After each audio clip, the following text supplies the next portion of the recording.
Hello, hello, hello, beautiful people. Hey, oddly rival, and anyone else tuning in today.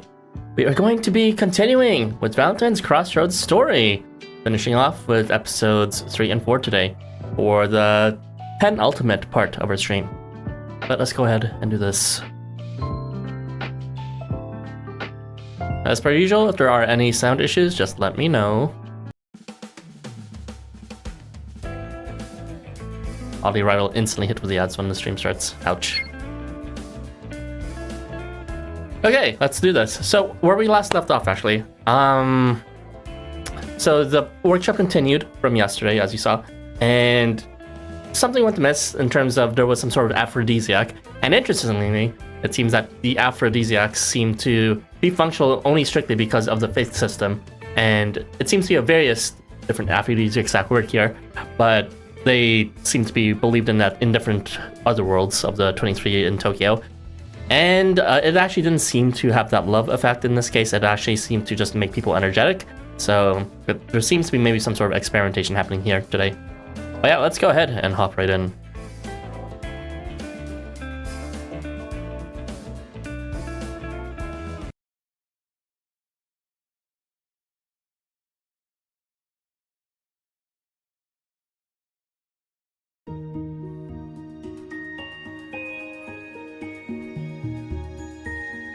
A complex? Of course.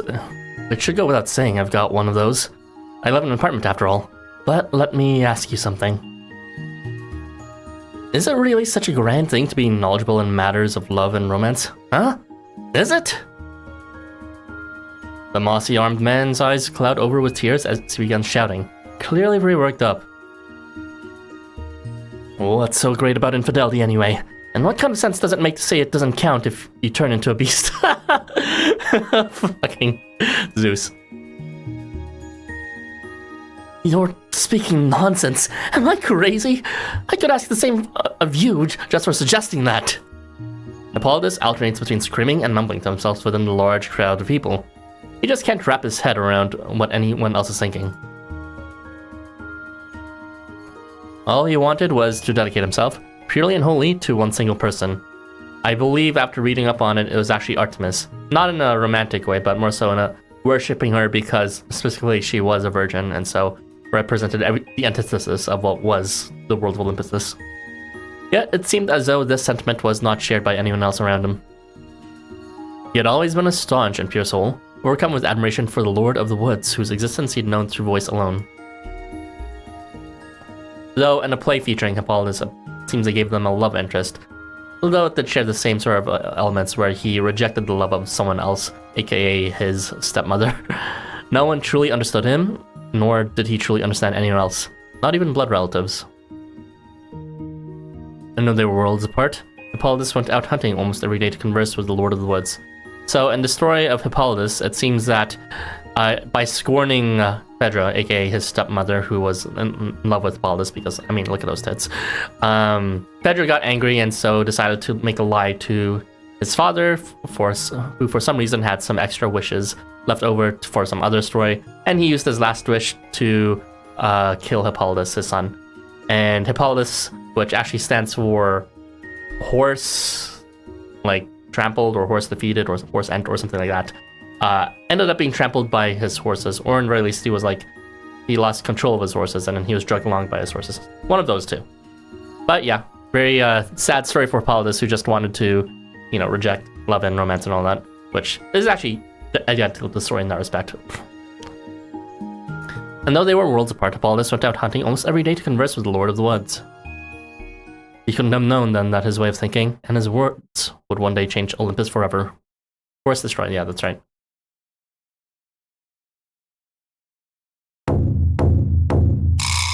These bozos. It's early in the morning, the day after the incident in the workshop room. But for the group who've holed themselves up in their lab, it might as well still be the previous night. And that's the situation. Additional research and countermeasures will be required for these unexpected developments. Our goal is to take over this academy peacefully. It's regrettable to hear things should take a turn. Valentine. Shut the fuck up. It's kind of funny how they keep on making the alchemists the bad guy. They also made them the bad guys, I believe, in some River Adventure. Science is evil! You're still speaking like that? At any rate, there was no major incident. At least thanks to that quick-witted workshop staff. In fact, as a result, we were able to collect additional data that could prove invaluable to the operation. You aren't kidding. If we continue mixing the compound as we had been, things could have turned out very badly. It's still data all the mobs in this group. Yeah, they're pretty cute.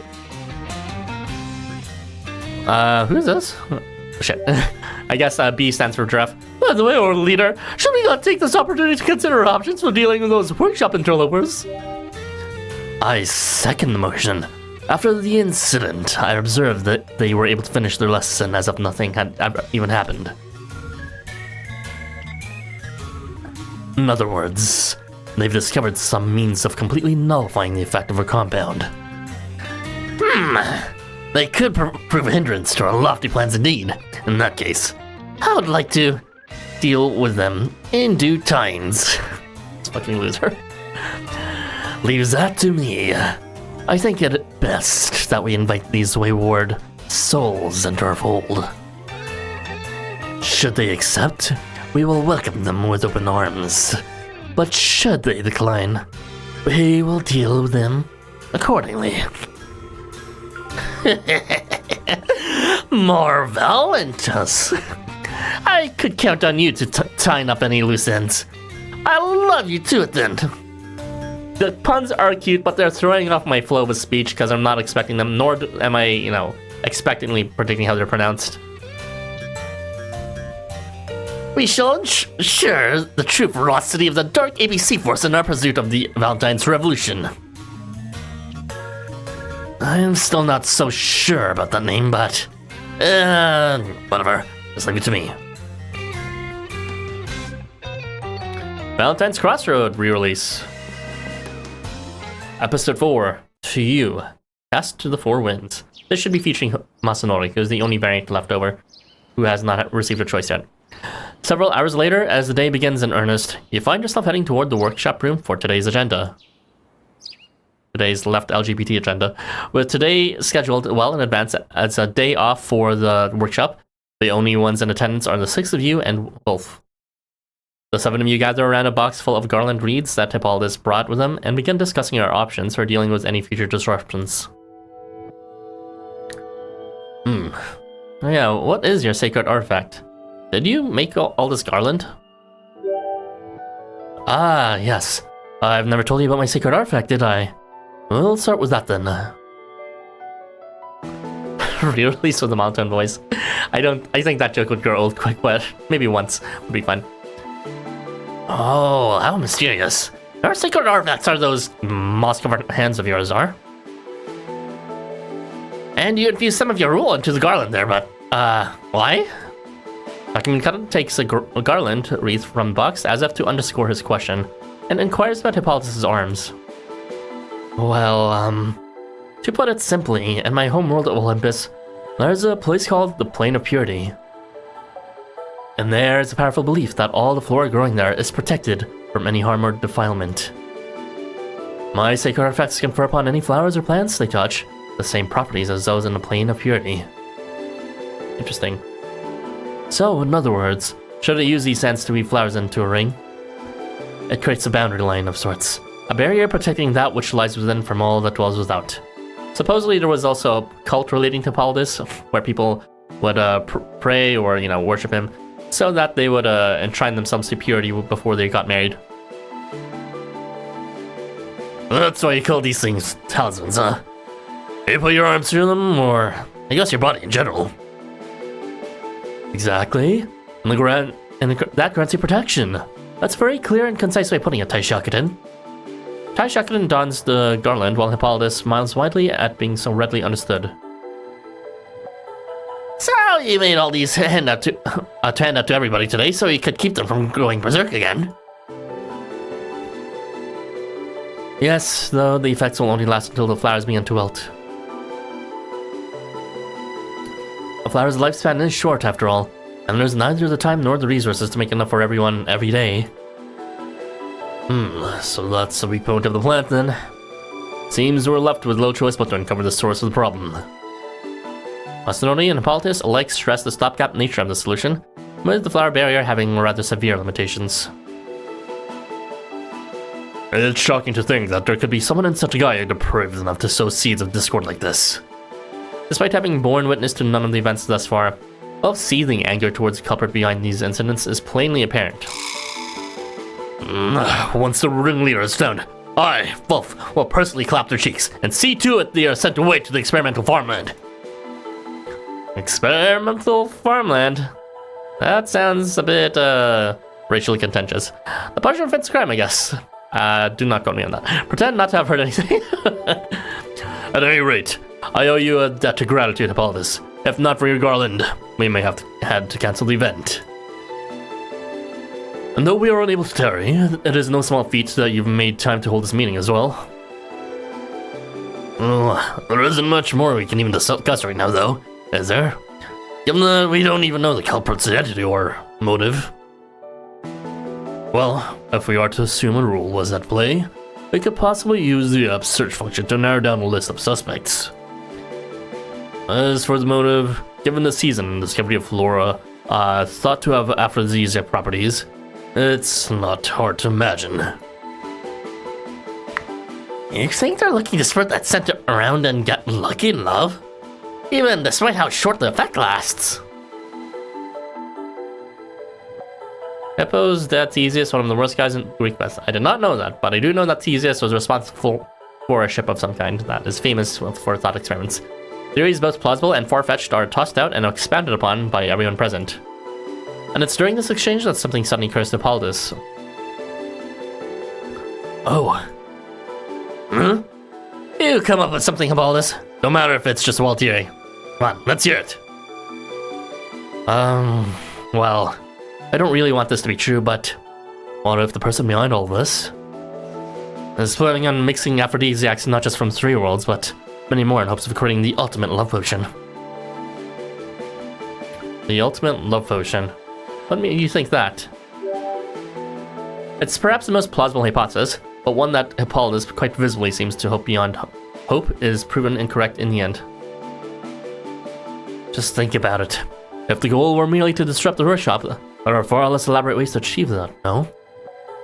So it only stands to reason that the end goal here was never to stop us, but to develop and iterate upon the love potion.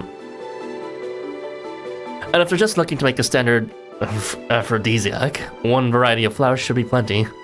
But they're using multiples. The question is, are they testing each one to compare? Or are they plotting to mix them all together? I fear it's the latter. An intriguing hypothesis indeed. Can you elaborate any further? Hippolytus scratches his head, picking a clump of hair from it that looks like a flower. He fiddles with it in sand as he continues. People of different worlds may hold different beliefs about the same flower, and that translates to different effects. I see, so that's why there might have been some more of an energetic effect rather than aphrodisiac effect last time. In other words, an aphrodisiac produced from a single flower may have different effects on transients of different origins. And while this variable could be overcome by preparing multiple aphrodisiacs from a variety of flowers, mix would do. That does make sense.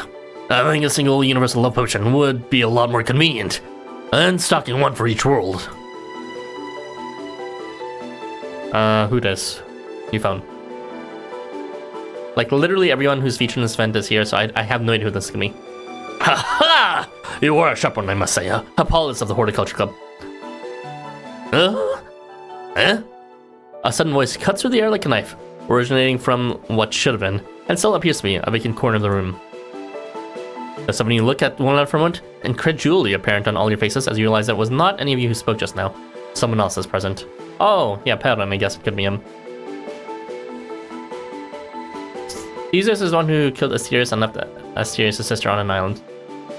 Cool, very cool, Theseus. Oh, it's just Bozo.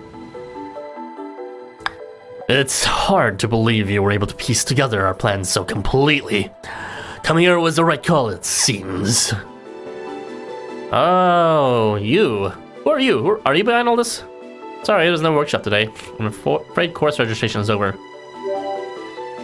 Oh, really? My mistake. Sorry to have bothered you. I'll just be going then. Oh, wait. I'm not here to participate or register for anything. Oh, this will never do. I'm supposed to be cool and in charge, but I got caught up in your dry humor. They even have a sense of humor too, and not just being, what's called, some one-off joke.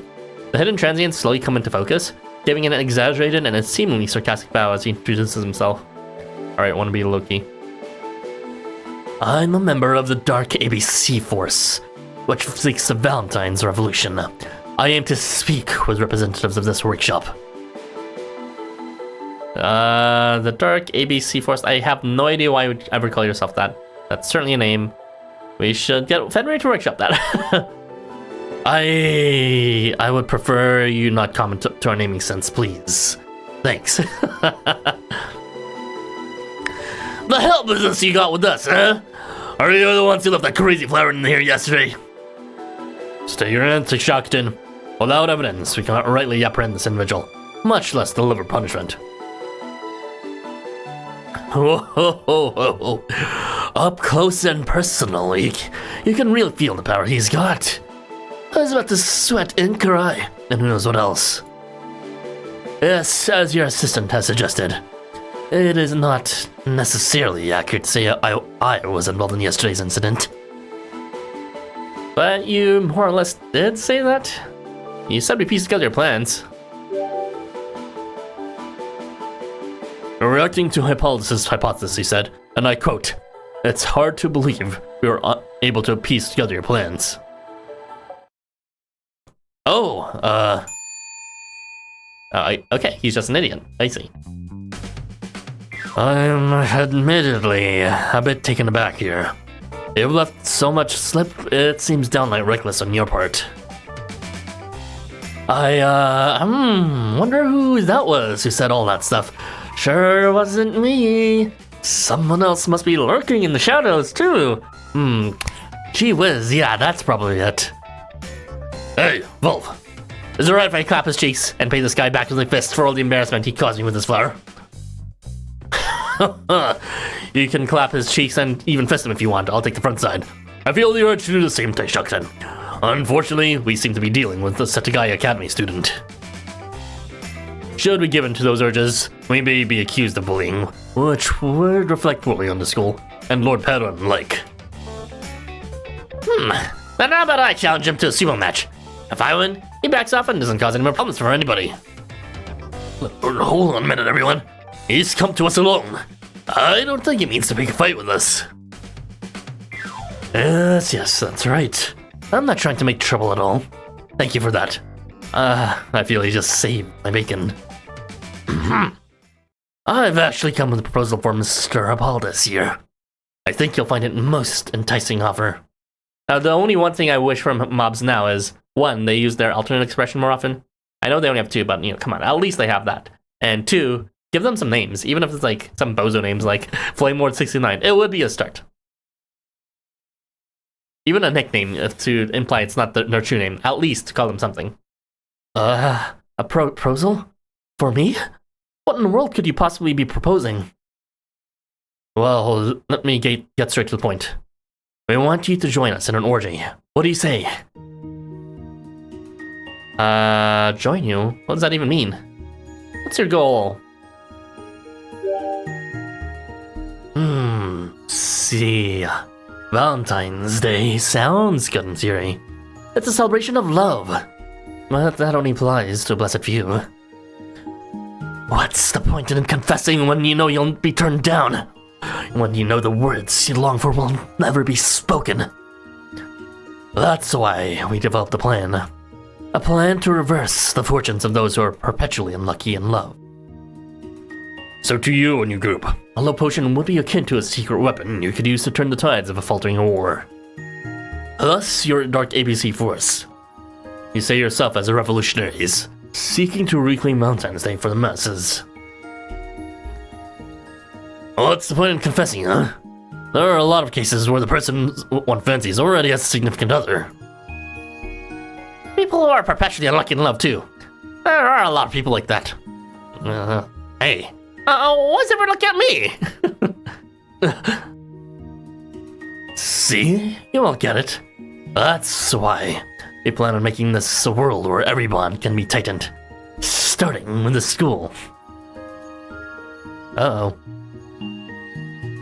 Oh, you talk a good game, but do you really think you can make your revolution happen with some shady flower compound? Sounds a lot like that movement that was kind of disowned a while ago. That compound, whoever said it, was incomplete. And the potion we're striving to make will be far more well realized.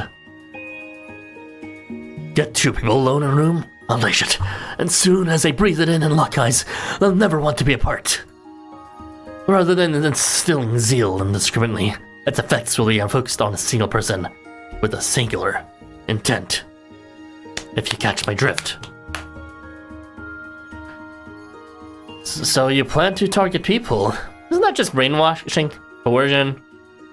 You know, shouldn't the target have a say in this? Let me answer that question with a question of my own. Do we truly have the freedom to love in the first place? Science has proved that affinity and attraction towards others mostly comes down to genetics and societal mores. In other words, the desire to be with one another person is decided upon not by anyone's will, but entirely through outside factors. Well, this is a pretty good argument, but I'm sure there's other people who would make this argument that aren't necessarily someone you would want to agree with based on their objectives. I'm forgetting what the term is. It's something like incest, but it's not incest. It's very different from incest. Incel, that's it. Sounds like incel philosophy going on here. Think about it. Can you see someone and just decide to fall in love with them? It's not something free will can dictate. It's simply not possible to want to love someone, but not be able to, just as one cannot want to hate someone, but not be able to. In short, love is nothing more than a literary construct representing a genetic or societal bond. And if it's socially acceptable to have a friend set upon one with a stranger, why is it not acceptable to let a scent do the same? That's wrong on so many modes, but you do have a point. QED. That is incel philosophy for you. Continue listening and stun silence. And so, Hippolytus, representative of Setgai's Academy's Horticultural Club. We are on the brink of making a revolutionary love potion a reality. Will you not join us in changing the world?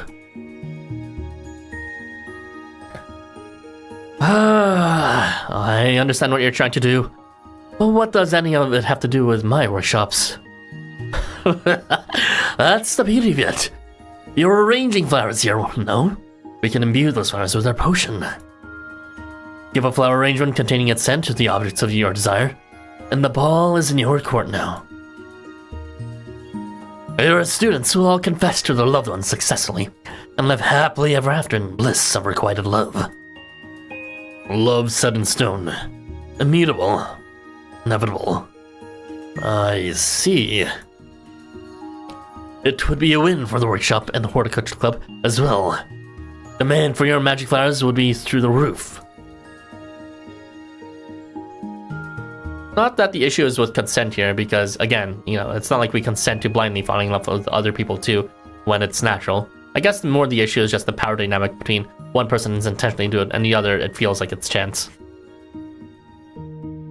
It would be an incredible, once-in-a-lifetime business opportunity for the school too. Can you even afford to say no? Sounds like it's win-win for everybody.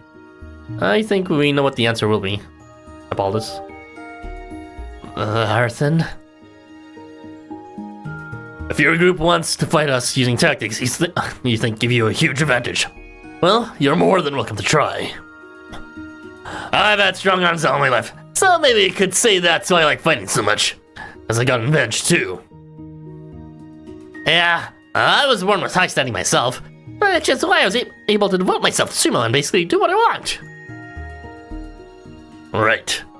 But you idiots, with your warped logic, seem to have missed the huge hole that makes it fall all apart. Know what that is? Huh? What do you mean? Well, you missed the point of the workshops. You assume the gift will be accepted. I don't know. You keep talking about love and relationships, but the goal of these workshops is much more than that. And soliciting partnerships from us without even understanding what we're all about is just never going to work. Say you use your combat on flower arrangement and then gift it to your crush. Well, what happens if they don't accept it? Well, plus, before long, everyone will realize that these gifts make people fall in love with the giver. And then the secret's out. Saying yes or no when confessed to will just be replaced with accepting or denying flowers. Not exactly a home run plan. Kind of interesting. I suppose even like, if they do try to get rid of the whole, sus consent issue with here, if it's like public knowledge and it becomes just like, one of those things people should know about, then yes, this is actually a true issue at that point. It's either just like forcing those flowers on them or not, which is, at that point, the same thing as forcing in another way.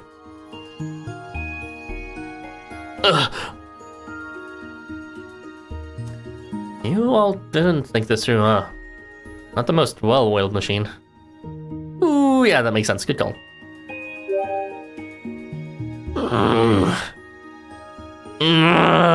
I can't even grow properly. I'm so mad! Well, whatever. The peanut gallery doesn't matter here. All that matters is you decide, Hippolytus. Well, Dark ABC Force, was it? You're suggesting using the power of the compound you're developing to induce mutual affection in others. Yeah, the answer is obvious if it's Hippolytus. I can only wonder, why are you fighting so hard to achieve such ends? Uh-oh. I say. Look out, he snapped. That doesn't sound like a good noise. I think he stepped on a landmine there. I already told you why? I just finished telling you why. It's to turn the tables on losing battle. It's about winning. Not that I expect an underclassman like you, or someone who has their pick when it comes to romantic partners, to understand. The Dark ABC Force member's intensely emotional response triggers an equally intense reaction from Hippolytus. Are they not aware of what Hippolytus' deal is? I guess they're not. Oh, get off your high horse for a minute and don't make assumptions. I ask because I don't know the first thing about love myself. What do you mean? But even if I were in the exact same boat as you, I could never accept an invitation like this.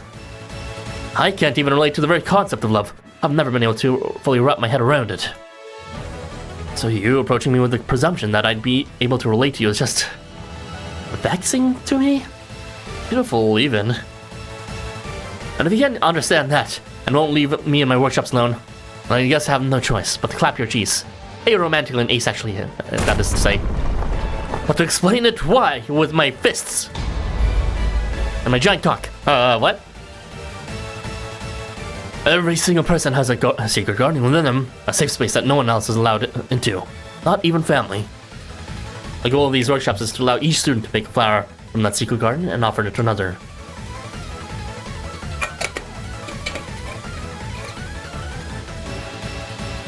I see, so this is the rationale for, comprehending the gift giving but not the romance behind it. It's about giving something treasured and protected. I guess just like his sense of purity that he wants to protect. Your plan is like breaking down its gate instead of going in uninvited, going in uninvited, without even taking off your shoes. It's the hard order to become pleasant. That cannot stand, and I will fight you over it. You think your love gives you the right?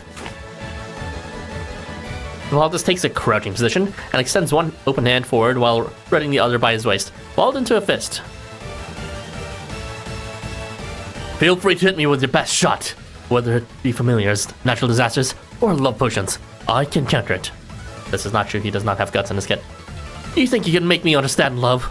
Be my guest. That'd be like a dream come true for me. However, if he does survive, he will be changing to blow range and will be doing extra damage with his limit effect, I believe. Whoa, hold up!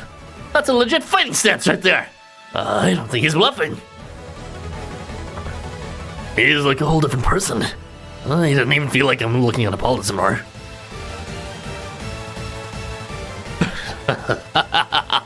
Now we're talking. Don't go thinking I'm unlucky in battle just because I'm unlucky in love, though. Accept my nostrum and come forth, familiar. Take my form and subdue Hippolytus. Is he activating a sacred artifact? What? I'm betting on Hippolytus in this fight, which I guess would be a win for Setagai Academy as a whole, come to think of it. Wolf, shouldn't you step in? Just another brawl in school grounds. You can't see! My vision's gone dark. I have no idea what's happening in front of me. What a mystery. Honestly, what do you think you're doing? You have no respect for the school rules, Ayrton? Prepare yourself. I won't stop fighting back until and unless you make me understand what love is all about. I will clap your cheeks until I feel it, and in the meantime, I'm going to show you in great detail what Olympus-style Pankration martial arts are all about. I have no idea what Pankration is.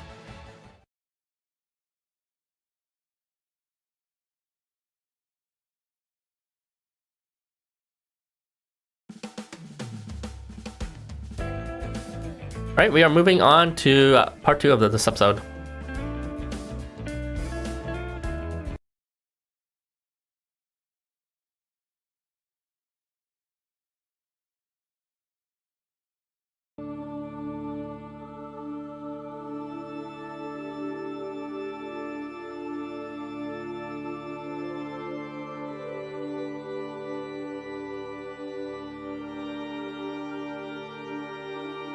When it comes to love, the citizens of the other world of Olympus place great value on forming bonds fast and true like bolts of lightning. Essentially, it's first come, first served. Tying together emotional bonds, as someone once put it. See, I'm not sure if that's actually true or not with the Greek mythology / Roman mythology.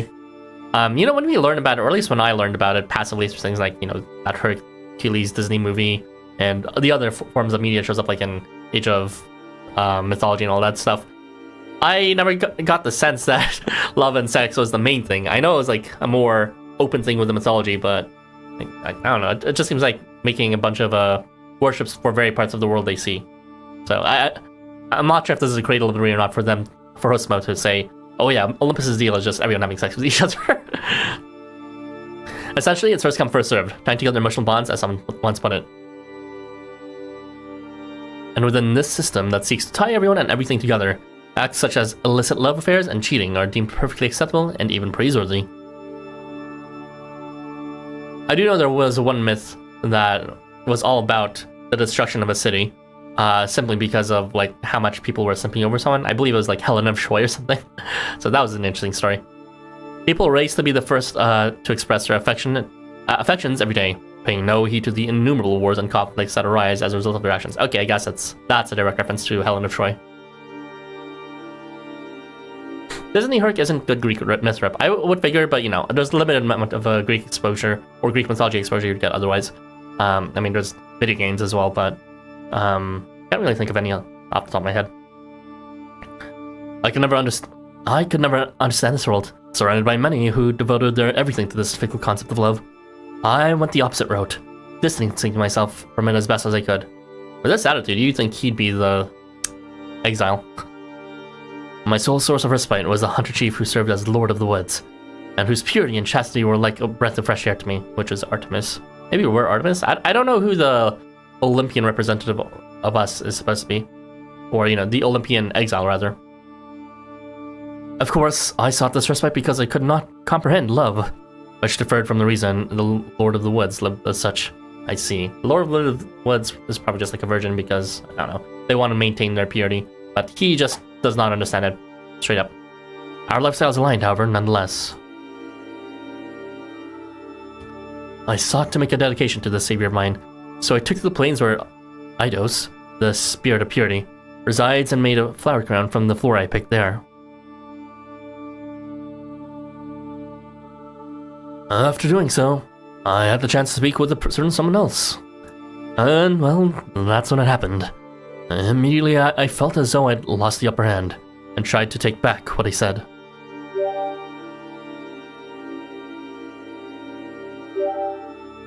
That didn't happen. No. It couldn't. I was dealing with someone of immense social standing. I denounced one of the 12 who stand at the very top of the world.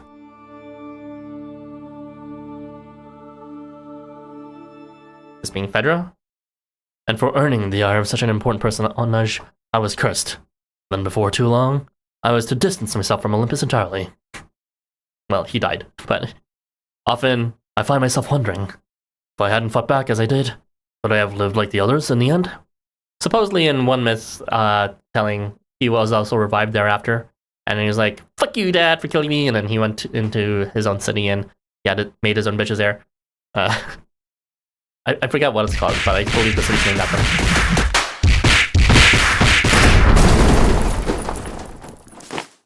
Oh, my ass, please stop clapping me. No, I'm sorry, I tried to take over this workshop. Nice penetration. Your butt can really fit my entire cock. You're familiar? Seems to be quite capable. Hippolyta's mood shifts completely after successfully dominating the aggressor's familiar. He smiles joyfully. I see. So it seems this transient here is a summoner himself. So he doesn't have a sacred artifact. Because that's just an abnormal thing with MC, who has both a sacred artifact as well as familiars. Greenum, Curator, Titanus, Ophion's, Ify. Something like that, sure. You mop the floor with them, unlike in battle where you're completely useless. Oh, you got pretty beat up. Yeah, you're still smiling. Kinda scary. I truly enjoy this sort of physical language. It's so much clearer and easier to understand than love, don't you think? Off to the experimental farmland with them. Don't make a quick stop at the nurse's office first. You got them patched up. Members of the executive committee had been summoned during the fight, and at Velf's behest, they now proceed to lead the Dark ABC Force member away. Once they depart, only the 7 of you remain in the workshop room once more. I believe I owe you all an apology. You must have been rather shocked by my actions. This is supposed to be Masanori's episode, right? Strange. Why don't you tell us your story? I promise we won't judge you for it. At this point, I feel like I'm duty-bound to do so. I was entrusted with these workshops and am club president, no less. I said previously that I don't understand love, but people don't tend to take me on my word for that. They usually just think I'm shy, and there may be some truth to that, but genuinely, I do not understand the concept of love. Don't get me wrong, I'm always pleased to see couples enjoying one another's company. I just don't seek that for myself. Hatred and jealousy, too, are beyond my comprehension.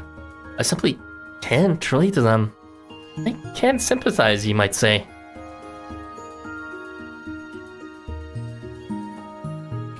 Sometimes, I feel like I'm the only one who can't wrap my head around why people make such a big to-do about Valentine's Day. Whether back in my homeland or here in Tokyo, most people actively seek to establish bonds of love with others. Afterward 81, yeah, I remember that. That's a good point. The reason why Fedra fell in love with Hippolytus in the first place was because he was worshipping Artemis and was like, fuck you, to Aphrodite, who was, all about sex, I believe. So Aphrodite made some sort of love spell on Fedra. But, is, in a sense, kind of poetic here, where it seems, at least one of the episodes seems to be dealing with aphrodisiacs, aka the thing related to Aphrodite. Whether back in my homeland or here in Tokyo, most people actively seek to establish bonds of love with others. But that concept is just so alien to me. And frankly, it scares me to think about it, as I fear there may be something wrong with me. Oh. Now that is a feeling I can more relate to. I believe I mentioned a few days ago that before I met you all, oh no, what's the damage? What's the damage that he did? He was so nice to him too. He helped him throughout the entire workshop and he was polite. He wasn't forceful with the advance. Let's see it.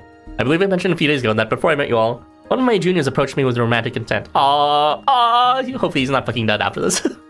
That junior has always been close to me, and though belonging to a different club, I'd always helped out with our activities. That makes it even more touching. It's not just like a club member falling in love due to proximity. It's you actually just liked them before, or not even without joining the club, and help them anyways. Not being. Oh my god, this is too cute. I ship this. Despite Hippolytus not shipping it.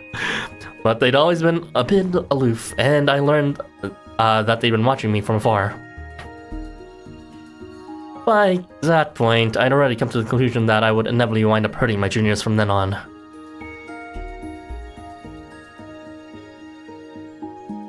I liked that person, you see, but I just liked them, nothing more.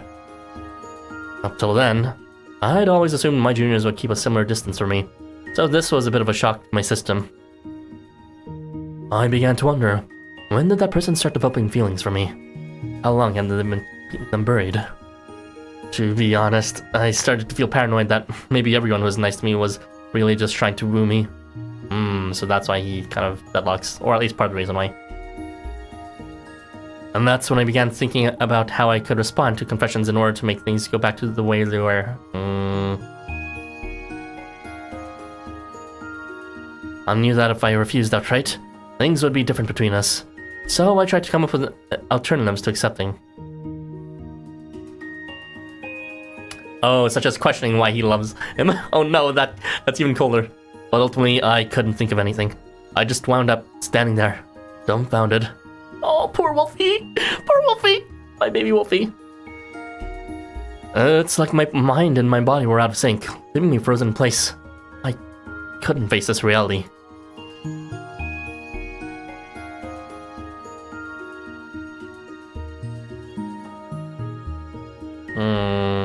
Okay. Oh, please, Arthur. Don't look at me at that.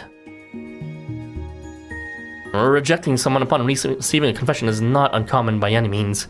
It's just my reason for it that stands out. Am I just playing the underdog like that poor ABC Fourth Soul? Am I just trying to assert dominance? Well, am I? You tell me!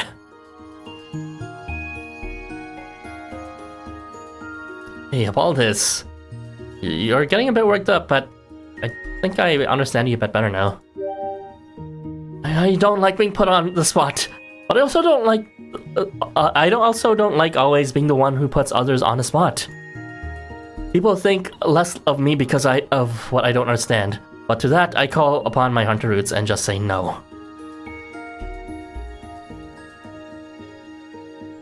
When all of you are trying to do is defend or take the advantage in a fight, then all you really have in the end is a fight. So let me make this clear. I will not apologize just because people like me are rare in Tokyo. I seriously, certainly don't get especially angry because of things other people can't tell about me at a glance, after all.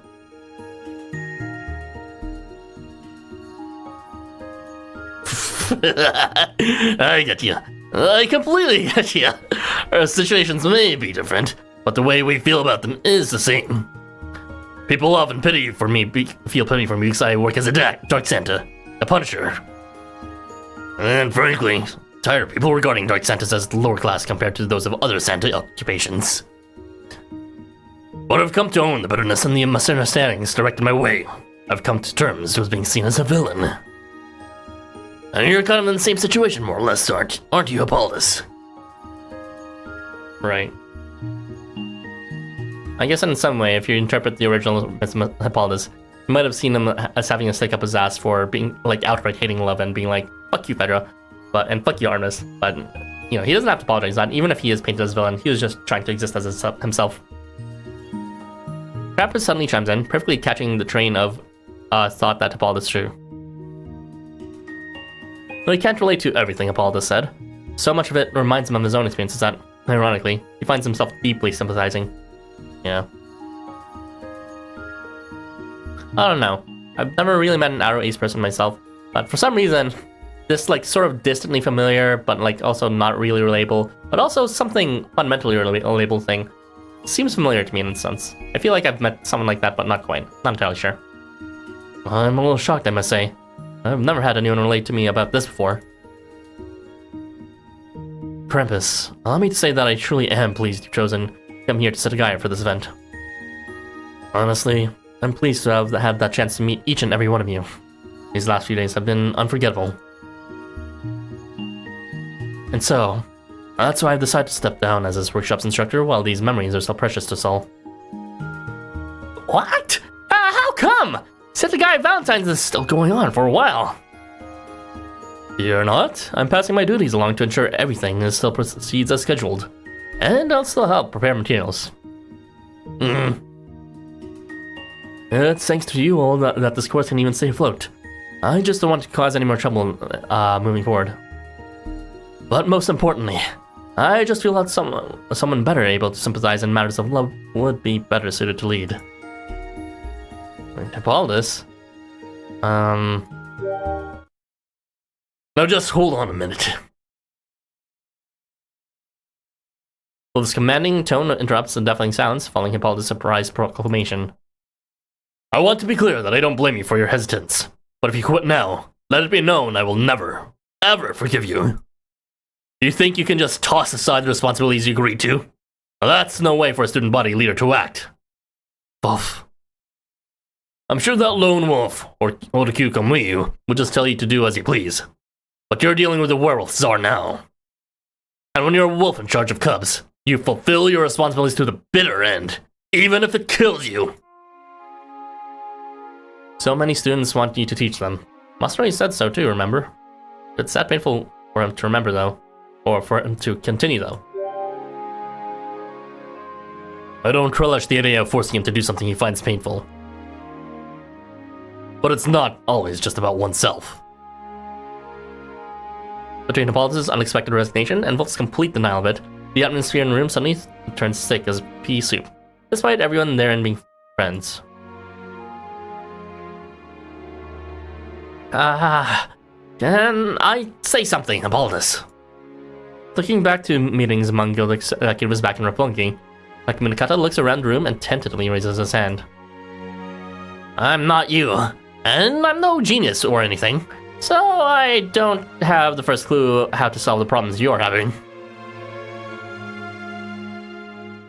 But there's the one thing I do know, and that's that losing and giving up are two totally different beasts. Any challenge worth its salt can be repeated again and again until you win. If you fail, you just pick yourself up and try again.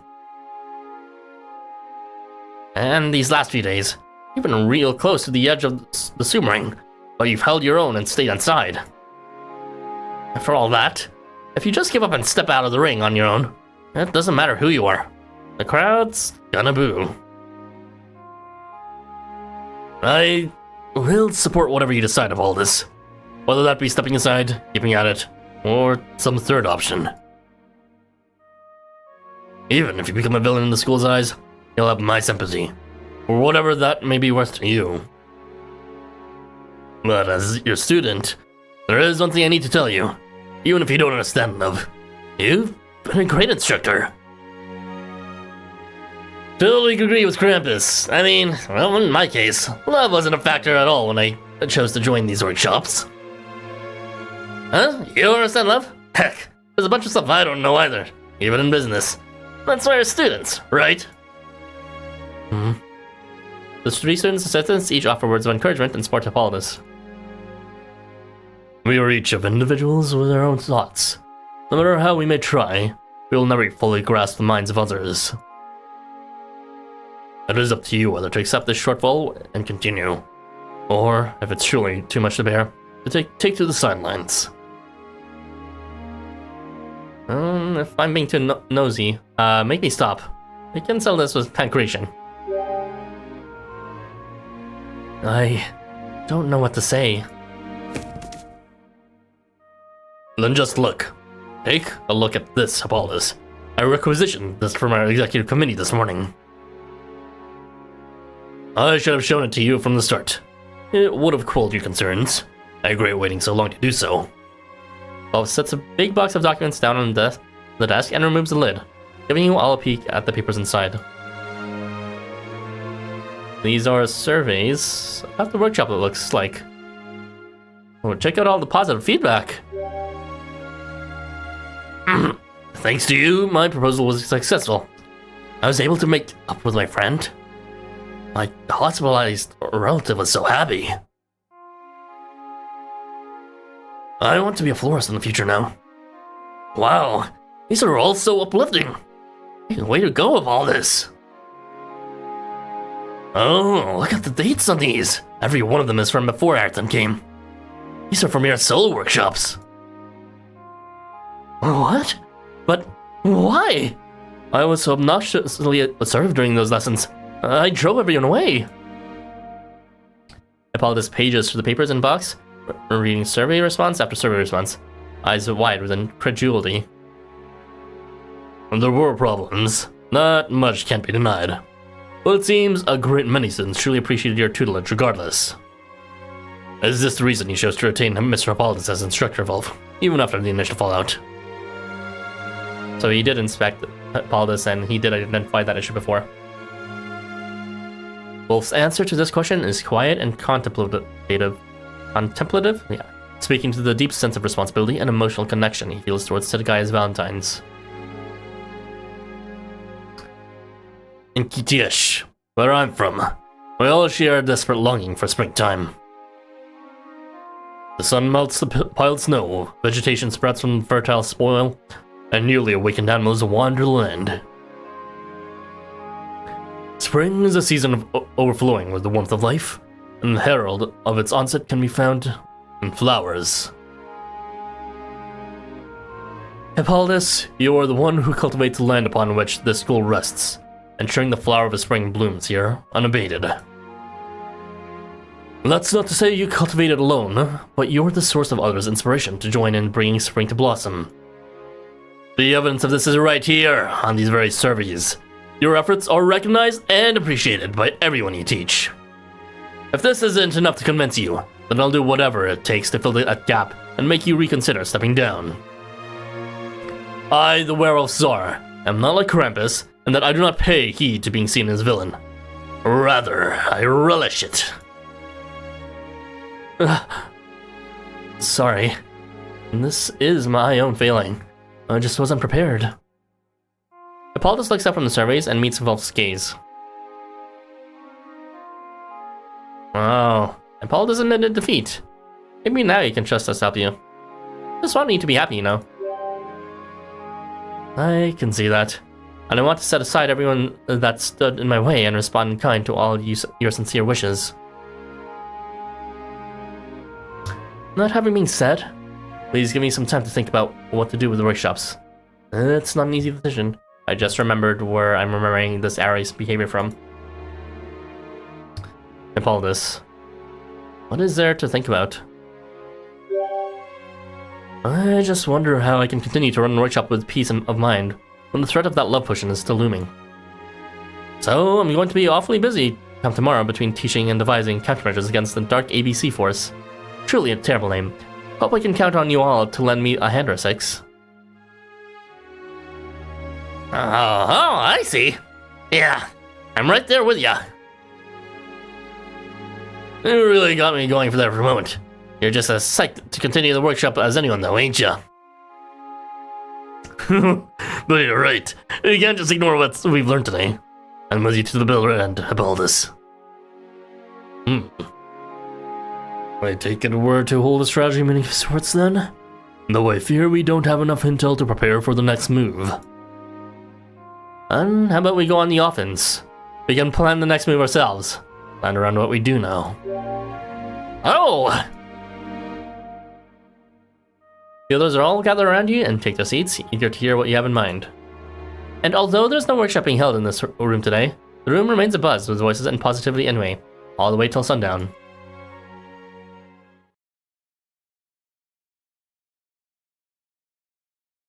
That evening, in the student dormitory, catch sight of Hippolytus from behind. Okay, so we're doing with Hippolytus, surprisingly. So not Masanori, I guess he'll be episode 5. Before he can even, or episode 4. Before you can even call out to him, he walks away from you toward the building's exit. He hears your footfalls approaching him, however, and turns to face you. Are you going out for a brisk night walk as well, Larthan? No, it wasn't really the plan. As well. So you're going out for a walk? That's right. Care to join me? You agree and follow Hippolytus out of the dorm. He leads you down the road a bit until the main Setai Academy School building comes into view. As president of the Horticulture Club, I have standing permission to come and go as I see fit, even at night. He uses a keycard to open the gate and leads you into the school proper, specifically to the Grand Fountain Plaza, which is fully visible from the outside. Oh yeah, it does have a fountain. Nice. Wow, Hippolytus really set this all up, well, with everyone else. He then proceeds to make the rounds to inspect each and every one of the flower beds, all of which are thoroughly and elegantly illuminated in the dark of night. Sorry to interrupt your sleep, little buds. You're all looking rather healthy today, thankfully. So you tend to the flowers even at night.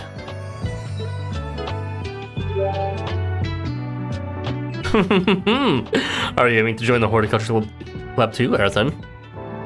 Having checked on all the flowers in the Grand Fountain Plaza, the two of you sit down on a nearby bench for a short break. Still a bit shooty tonight, isn't it? Times like this. Ta-da! I've got an insulated sports bottle of herbal tea. And I brought an extra cup just for you. Please, have some while it's still warm. Thanks for all your help today. And sorry again for startling you. That must have really caught you by surprise. Also, sorry for talking about all of that earlier. I didn't intend to, particularly since you're our guests here at Setai Academy. I just kind of naturally found myself going into it with you all. I do have a tendency to get caught up in moments sometimes. It's like all this popular fluff in the ground. Just one spark and it'll ignite and spread like wildfire. Well, I found it fascinating personally. I like that part of you too, Hippolytus, but it also burns out very quickly, no? Exactly! You know more about Flora than you let on, Earthen. I'm just glad that despite everything I said earlier, we can still relax and have a leisurely conversation like this now. You blow on the cup of herbal tea as it steams away into the night, and once it's cool enough, you take a sip. And as you do, Hippolytus simply looks up at the sky, examining the faintly visible stars twinkling up above before continuing his conversation, this time on a different subject.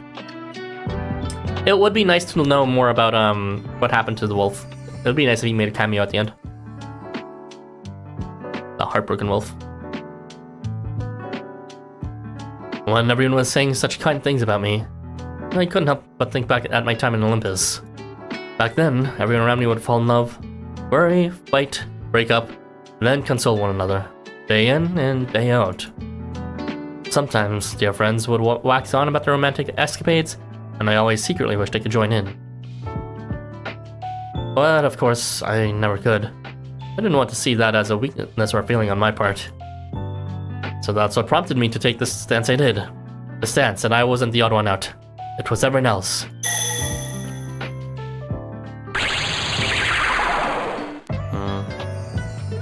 Once I left from Earl and came to Tokyo, I thought I'd put a lid on those feelings. But I wound up cracking them open again. I just want everyone to have the same chance as everyone else, though. That's really all there is to it, really.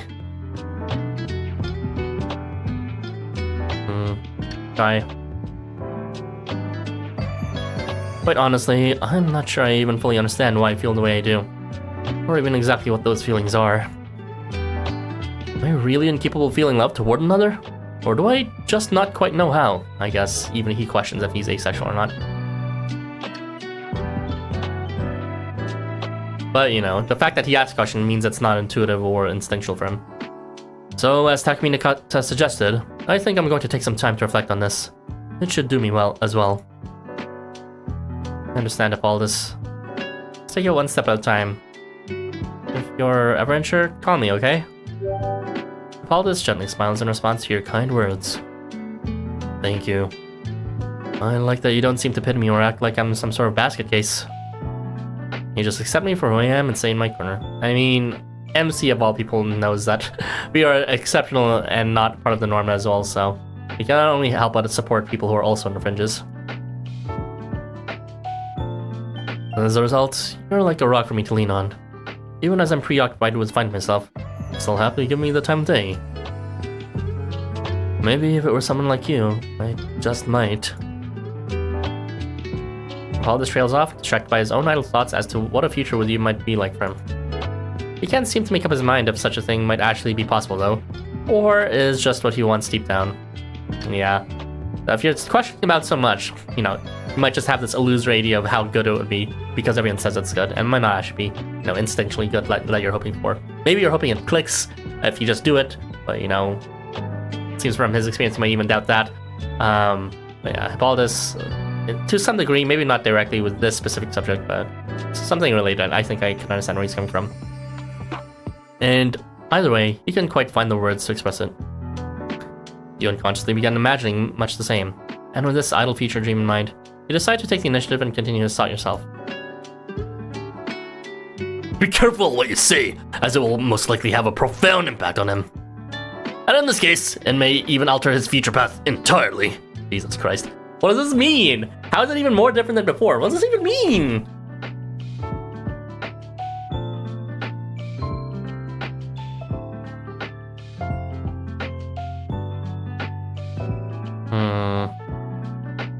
Jesus Christ, come on.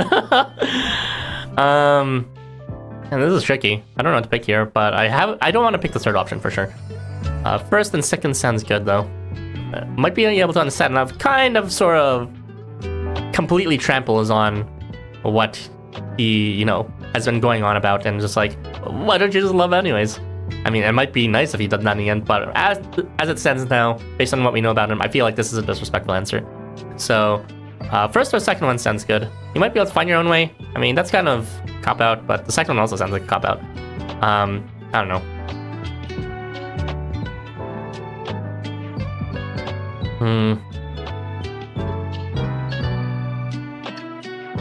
Well, let's see.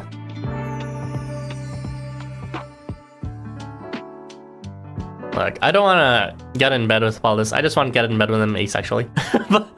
but I actually kind of do understand where he's coming from. It's just a smidge. So I do kind of feel where he's coming from. So I'm going to pick the second one. That's because, there's some sort of connection. There's some thread where he's talking about being the only one and everyone else is the weird one. I get that, for sure. And, even if you have someone else that you can't connect with, if they feel that exact same way about everyone else, maybe it'll feel a bit less weird to think that, perhaps you're not actually the only one, but there's someone who's like you, and perhaps you can open up with them a bit more about, pouring your identity to them. So I'm gonna pick the second one. It's not necessarily love, it's not necessarily sex. It'd be nice if it led to that, but in reality, it would be nice to just connect with someone, even if it's not romantically, because they understand with the same predicament that you do. What? What? Sorry, you just, caught me by surprise is all. I didn't think anyone would be able to relate to me, so for you to say that. I have to admit, it does give me comfort. I'm so thankful we were able to meet, and I believe I'll always be grateful to know you. Hippolytus caps the now empty sports ball and rises it from the bench. Now let's forget about all this gear stock. Time to switch myself out of the Forest Guardian mode. Thank you for joining me. Sorry to keep you out in the chill air for so long, Ayrton. The hardest choice of all, how to flirt with Hippolytus without being sexual or romantic. You just gotta emotionally connect with them in a non-sexual, non-romantic way, I guess. I don't know. We should head back to the student dorm before either of us catches a cold. Hippolytus swipes his keycard once more, and the two of you leave the school building behind. Behind you, the flowers on their beds sway in the night breeze, illuminated beautifully around the fountain that seems somehow bare without the throngs of students in its midst. Still choices in my Housamo. Well, yeah, that's crazy. But supposedly this is even different from the other people's choices. I'm not sure how. I thought everyone's choices was affected by special quests. But maybe it's implying that this one should also affect the outcome of what's called the main quest as well. So everyone else is probably special quest, but Hippolytus probably affects his main quest too. And farther beyond it still, within the school building, a single Therian stirs. It was supposed to be my time. This is your base operations then. I certainly didn't expect it to be a simple lab. Hidden in plain sight, I suppose.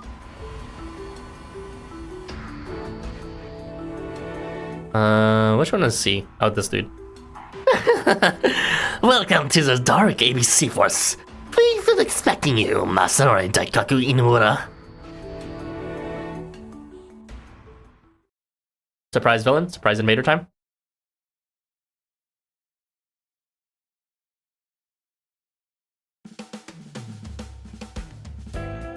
Okay, let's continue. Actually, let's take a short break before I run it out. So we will be taking another 5-minute break. So I'll see you at 8:10 in my time. I don't know, just look at the 10 marker. I'll see you guys in a bit.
Sorry if that took a bit longer than usual.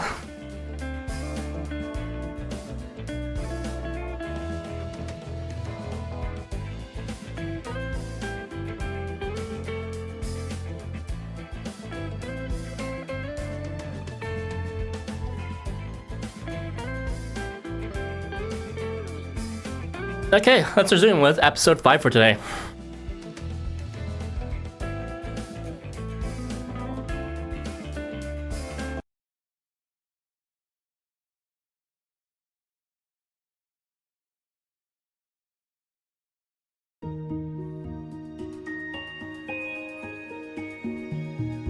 Why is smoky here?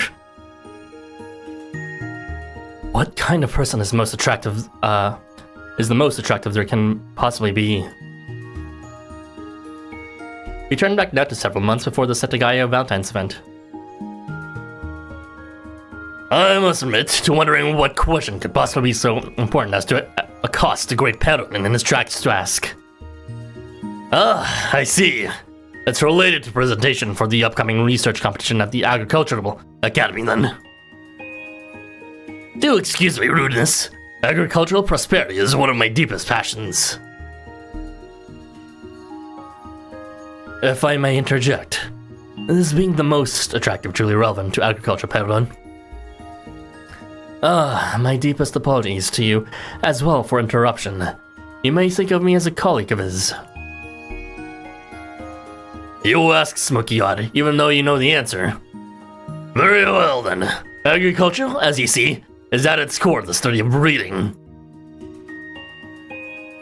The most desirable plants are chosen to reproduce, nurtured accordingly, and then tasked to spreading their seed. Essentially, it is a fight to see which can maintain its own existence, its own lineage, farthest into the future. This should be taught to the students.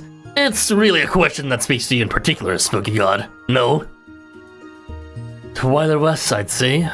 I don't wish to brag, but neither of us is lacking when it comes to appeal.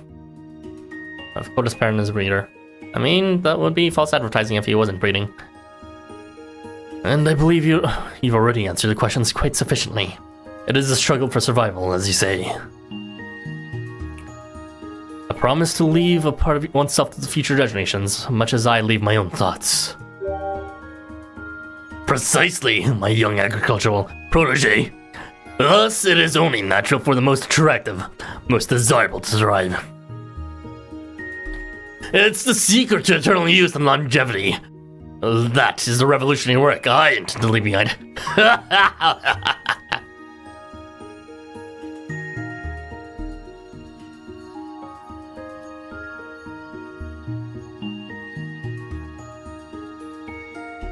Two figures pass through the courtyard of Setagaya Academy.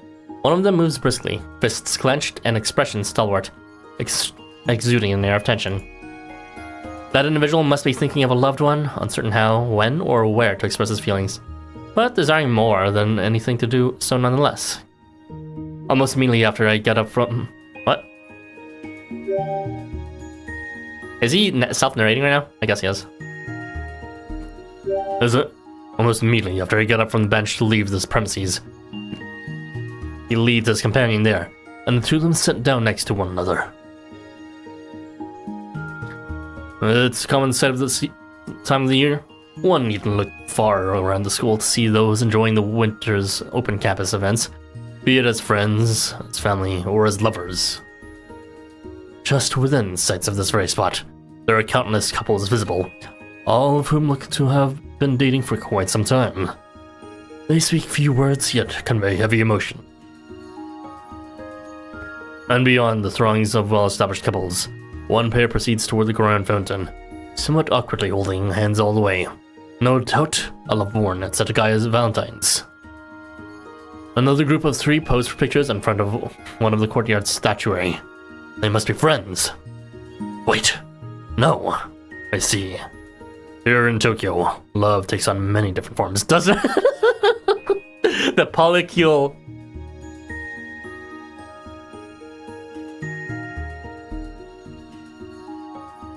Unfortunately, you can only romance one person in the game system.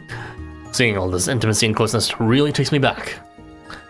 I had a partner once myself, but through my own error, that relationship came to an abrupt end. So many fond memories of my youth continue to stir within me, however. Memories from before my worldview turned completely upside down. I could not protect my partner from the beast that took on my father's form. It's really rather hackneyed when spoken aloud, like something out of a bad soap opera. No matter how cruelly I was treated, nor how deeply I was hurt, I just could not bring myself to doubt my father. I think part of me has always felt that a child's duty, as repayment, as gratitude for one's upbringing. And so, as naturally as a scripted event in a drama, I simply took him at his word that my partner had been unfaithful to me. Even having realized what a mistake it was down the line, it was too late by then. The damage was already done, and no words of apology could repair it. Did he kill his father or kill his partner? No, his father killed his partner, and maybe he killed his father after. I am responsible for my partner's life being scattered to the winds. I am responsible for the loss of what should have been an eternal bond of love and dedication. Or maybe he killed his partner through the words of his father. I turned my back on reality, on an innocence proven through my partner's very life itself. And what remained afterward was a question. How should I, now burdened with a sin, live my life moving forward? Should I not have given my life alongside my partner's at the time? How was I to express my unwavering feelings toward my father and my partner now? I'd lost both of them at once and was left merely seeking answers, even after departing my homeland. Upon arriving in Tokyo, I consumed myself with literature, poring over tomes from far and wide, past and present, to uncover what it truly means to be unwavering. My goal was to find stability in an unstable world, and I was not to rest until I'd done so. My father, who should have loved me, and my partner, who did love me, were both gone now. I felt as though there was nothing left in the world that I could, or should believe in anymore. Perhaps it's because of this that I began to formulate plans for an extreme revolution. I would turn this ugly world on its head and paradoxically prove to everyone the true worth of that which is eternally unchanging, unwavering.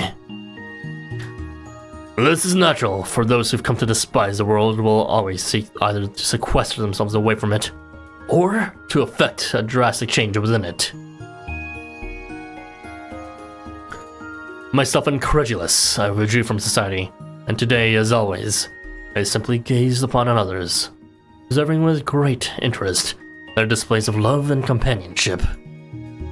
To the conclusion I've reached from these observations, that it's all fickle, extemporaneous, and fleeting. Or to put it simply, it is not unwavering. Unwavering love does not exist. Which only furthers my conviction that this world must undergo a revolution. Valentine's Crossroad. The Incel Jumped Out, Episode 5. 5 words from the heart.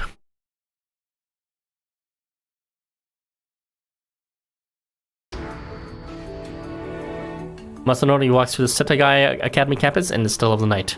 His destination is a research building beyond the Grand Fountain. He stops for about a moment in front of the doorway at the end of the hall on the ground floor, at which point someone inside quietly opens it and beckons him in. So he's partnered up with them, most likely.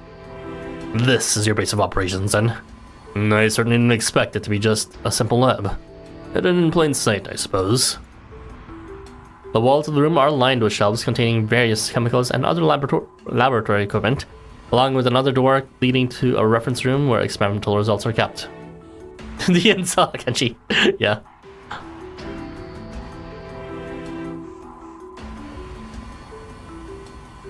See, is this dude. Welcome to the Dark ABC Force. We've been expecting you, Masanori Daikaku Inamura. I'm a bit surprised, though. It's not that flighty club president, but his assistant who came to hear us out. I'm not surprised. He's just a better judge of character, is all. No. Is that supposed to be Valentine's? So that's what that stupid challenge quest title is about. The 3 ABC Forest members in the reference room seem to be in high spirits, welcoming Masanori with good humor and open arms. It is a bit of a shame that our compatriot could not make a better headway, but it's to be expected. He was our weakest link. Little soldier, but still a valuable part of our organization. Welcome back, comrade. I wouldn't be here without Masanori's help. I thought I was done for when I was being let off to the interrogation room. Never would have expected you, of all people, to see our point of view. But we are very pleased to have you on our side. Your impassioned pleas back at the workshop room stirred something within me, and got me thinking. People's hearts wander, and particularly in the case of love, there is never a guarantee that those feelings will last.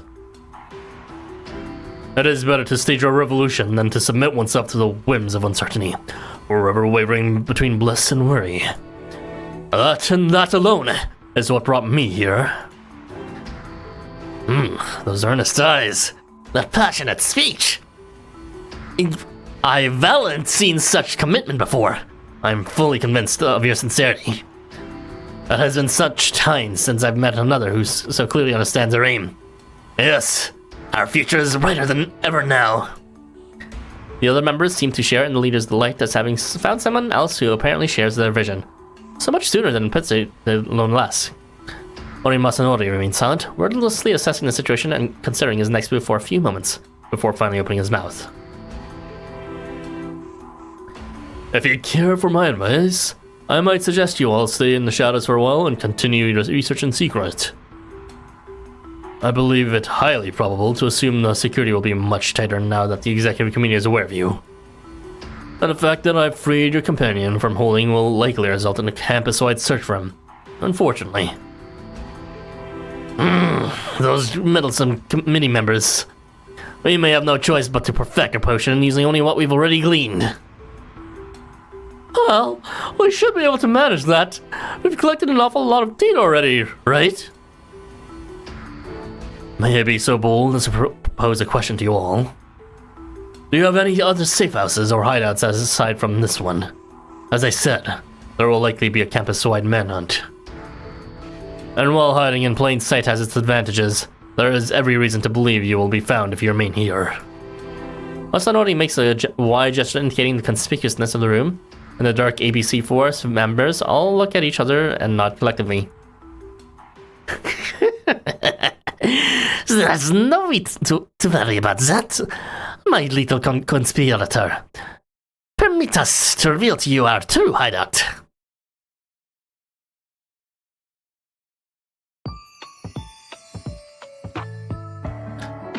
Okay, do you have your materials at ready?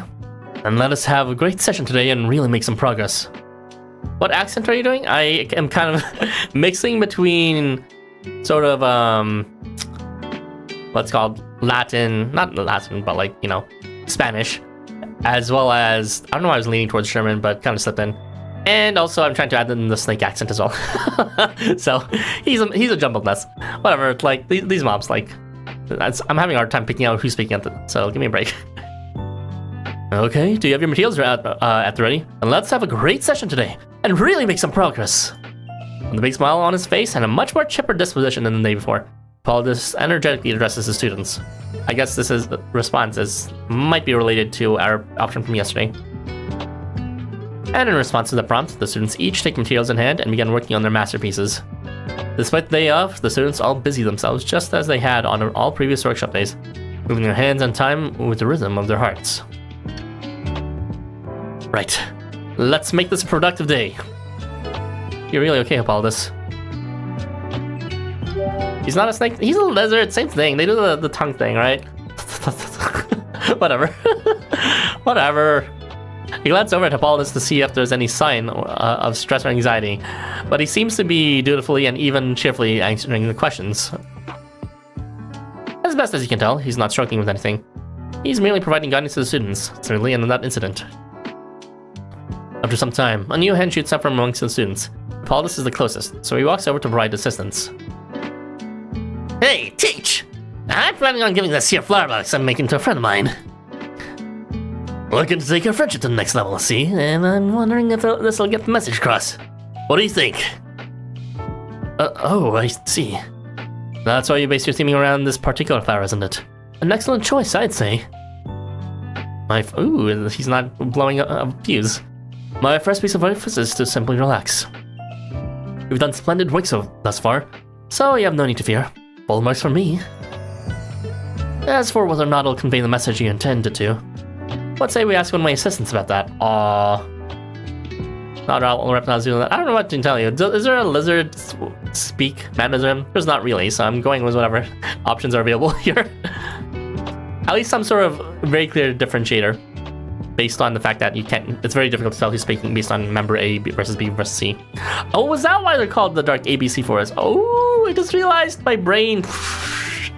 Okay, so A stands for the Valiant Camouflager, B stands for the Giraffe, and C stands for the World Camouflager. Without breaking his stride or losing his cool, Hippolytus definitely handles questions that might have previously mind-broken him, and beckons you over to take care of the rest. It's a perfect answer on his part, addressing everything he himself is capable of addressing with grace and care before delegating the parts he's uncertain of to another. Oh my gosh! So in the very least, even though he doesn't know what love is, he's no longer having a meltdown over trying to respond to it. That is a huge step. Alright, let's see what I can do for you. Hey there, love Gore at your service. Choose your words carefully. Rather than freezing in place or distancing himself from you as you answer the student's question, Hippolytus stands right by your side, listens intently to your advice himself. Is it because of how we answered yesterday? Thank you so much for the insight. Oh my, I see another hand over there. Coming. Masanori, may I have your assistance with this one? Masanori isn't over there. Oh, he's still here. But of course. No, may I say, you seem to be in a particularly good spirit today, Mr. Hippolytus. I should have to take a page from your book and put a bit more pep in my step as well. Now then, what's your question?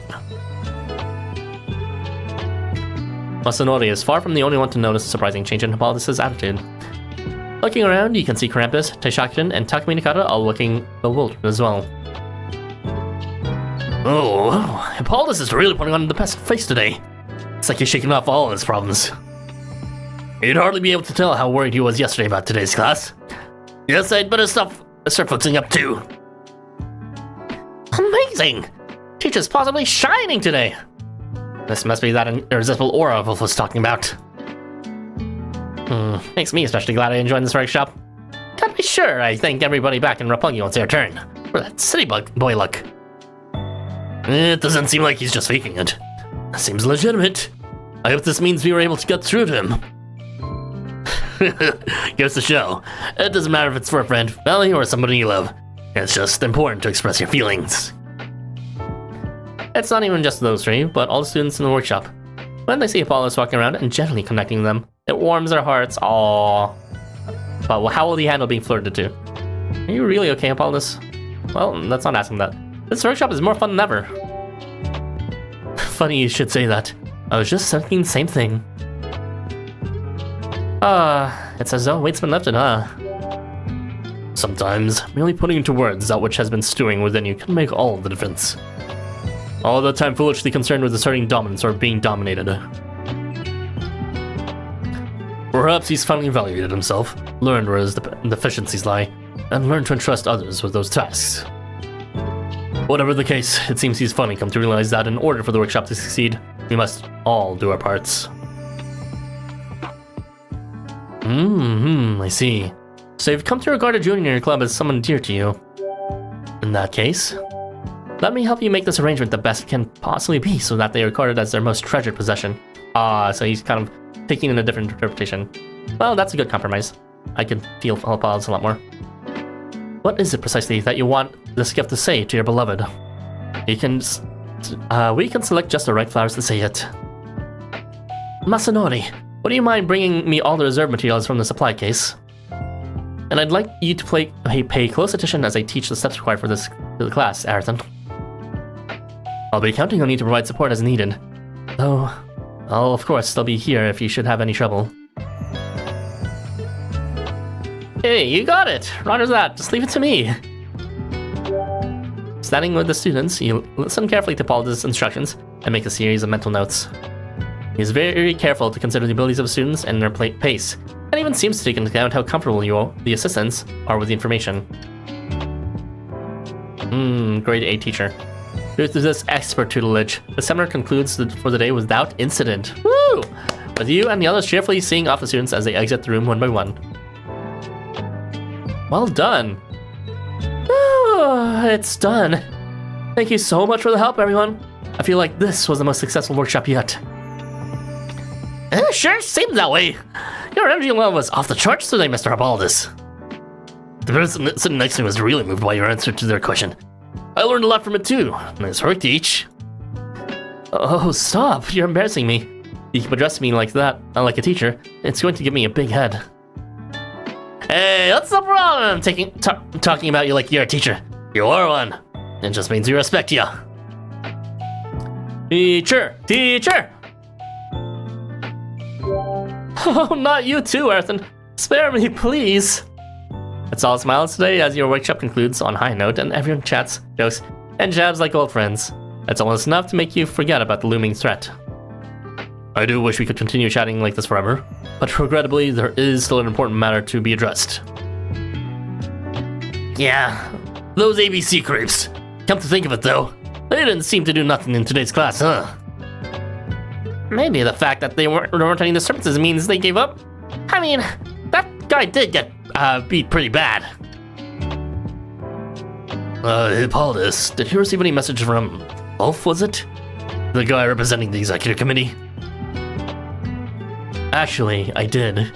It seems the Dark ABC Force member we captured yesterday somehow got away late last night.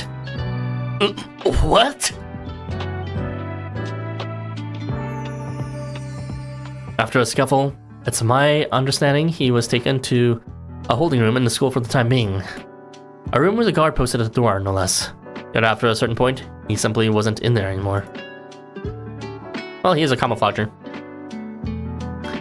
Is there an escape tunnel or something? I wonder if another member broke him out. That doesn't bode well for us. So you got away before we could learn anything about their organization or where it meets? What do we do?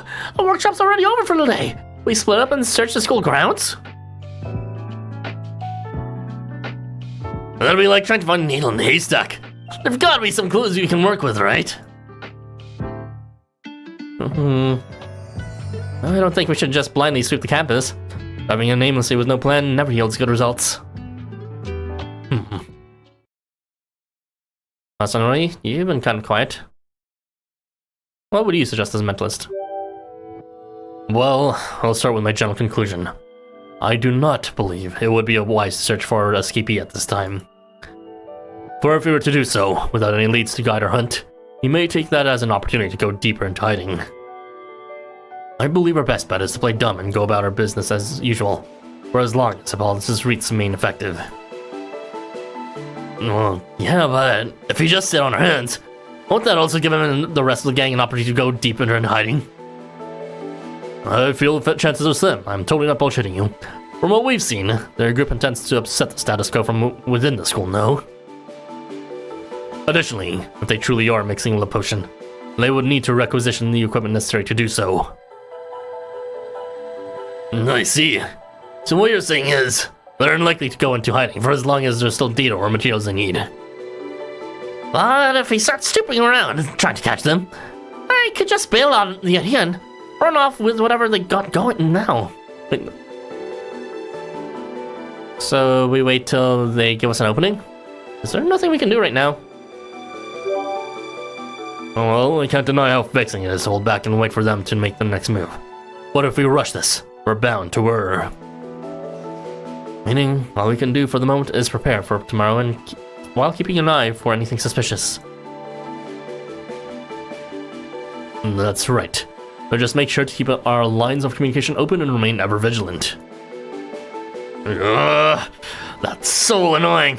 Hippolytus, you need any heavy lifting or anything? I got a lot of pent-up energy I want to let out.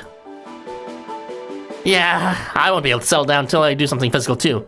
Like go and do some laps around campus or something. You can lap up my ass, how about that, huh? I'll come with you, Takumi-kana. There'll be some club members out running it at this time of day too, so we shouldn't stick out. I believe I'll turn in a bit early then, if it's all the same. I'm quite tired, and still sorting everything out in my head. I'll walk you back to your dorm. Masanori, are you hiding something?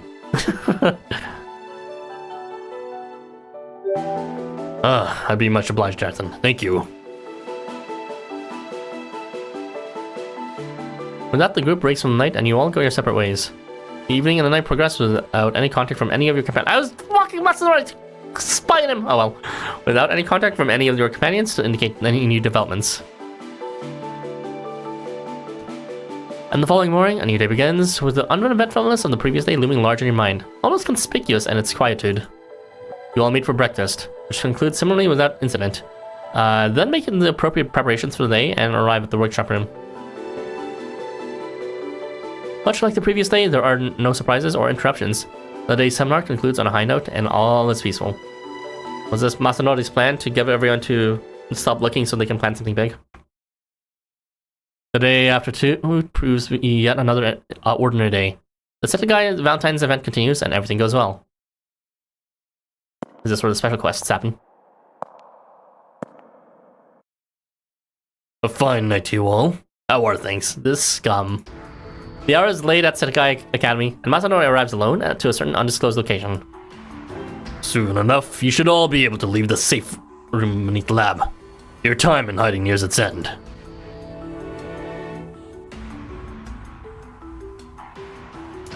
Thanks to you, our work has been able to progress unabated. Tomorrow, our dearest wish may yet come to pass. The potion is in its final stages of production.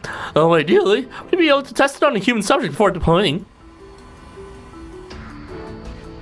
Your assistance in keeping the workshop staff and executive committee off our tails is the reason we made it this far. Truly, you have been a blessing to us in these troubled times. Yes, the revolution is at hand. We shall take the fruits of our labor and flip Setagai's views on love like a table. Much like chapter 13.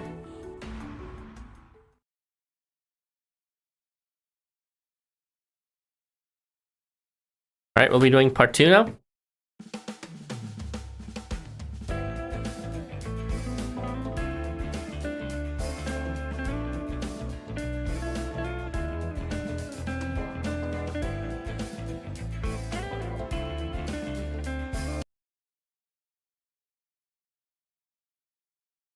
And this should be the last part for today.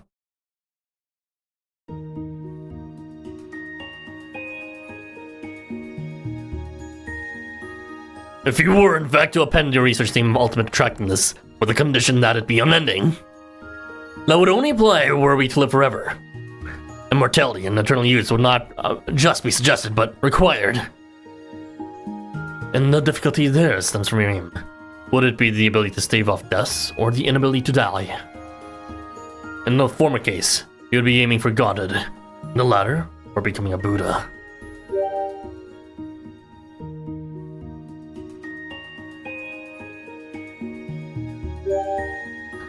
Either you add a rule or rules promoting something new, or remove restrictions preventing from committing something untoward. Becoming a Buddha is within my capabilities, though thus far, only my own.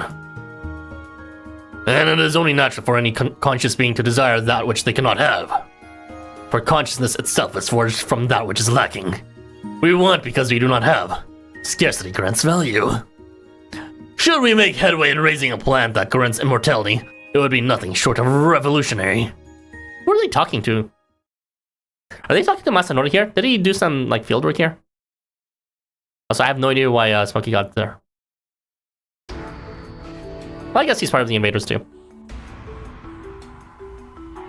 Oh, they're both invaders, so yeah, that makes sense. It's an invaders meeting, it's not a Setai meeting. Yes, the revolution is at hand. We shall take the fruits of our labor and flip Setagai's views on love like a table. First, we must valiantly gain favor among the school's elite and create an environment where a potion can be mass-produced. And how exactly do you intend to accomplish that? You have far too few people to challenge the student government head-on. Masanori has been in contact with the members of the Dark ABC Force for the last few days, feeding them valuable intel and gaining their good graces. Their underground hideout is spacious but dingy. They've been living almost entirely within its confines for a while now, a fate from which they believe they'll be relieved the next day. But Masanori has yet to be told even the first stage of their plan to do so. That's some alarming face for Masanori to be trusting these mobs, but I guess they were pretty successful in their own plans. Quite right, Masanori. We are outmatched entirely, but we would not undertake this mission without a plan. We shall take on the administration not all at once, but person by person, beginning with the most central among them. Then finally, we'll use our potion on the chairman of the board, and the others will fall like candy hearts. As for whom to target before that? That's to be discussed in a strategy meeting at a later time. We won't be publicizing the names of the organization, though. But don't get me wrong, it's not because the name is terrible. We just want to organically change the school's power dynamics so that losers like us can finally get our dues. Everything's smooth and behind closed doors, arousing as little suspicion as possible from those who might stand against us. Speaking of those who would oppose us, you sure it's okay to just leave the workshop people you're helping be? I thought maybe we could test a final potion on them should it seem like they might still disturb our plans. What do you think? I'm all for that at least. I tried to reason with them, but nobody would hear me out. I imagine that might be harder for you to accept though, Masanori, given that you're friends with them. Masanori, sensing that this is a test of loyalty to the organization he's only just gotten in good graces of, answers without even the faintest of eyebrow raises. He may do as he please. I have no intention of undercutting the wishes to this organization.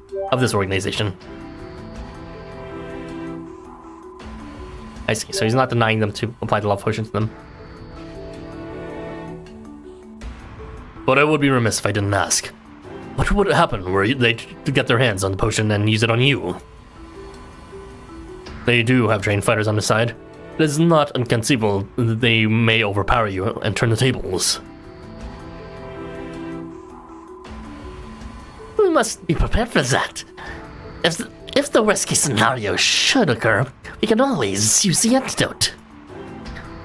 You didn't think we could craft a perfect potion and not also know precisely how to counter its effects, do you? When the time comes to carry out the mission, I'll make sure all of us have some antidote on hand for just such an occasion. The members answered every question posed to them quickly, confidently, and thoroughly.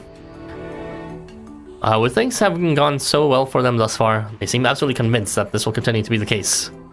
Their eyes can only see a bright future ahead of them. It's as if they are preemptively, arrogantly celebrating their victory already. I do wonder if it's the right choice for us to hide down here with all this time, though. We're physically unfit to begin with. If we were to get raided down here, we would have no chance at all. That's why we chose this lovely spot for our hideout. No one will ever think to look. Marvelous. You seem to have all your bases covered then, don't you?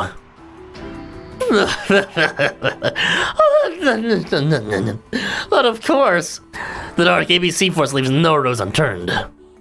And with Chairman Perron absent, the time is nigh to stage a glorious revolution. And in the process, finally make everlasting love a reality for everyone. The other members echo their sentiments of their overly enthused leader, to which Masanori simply smiles and remarks. I wonder if it'll go as well as you think. What? What's this music? Ooh, the double agent. I believe that's all we need. Every last word recorded. Now we turn the BGM up to the max. All right, let's go. Christmas, what's it called? Christmas Gangstar. Not Christmas. Christmas Showdown. This is the end of the line for you, your nefarious screams.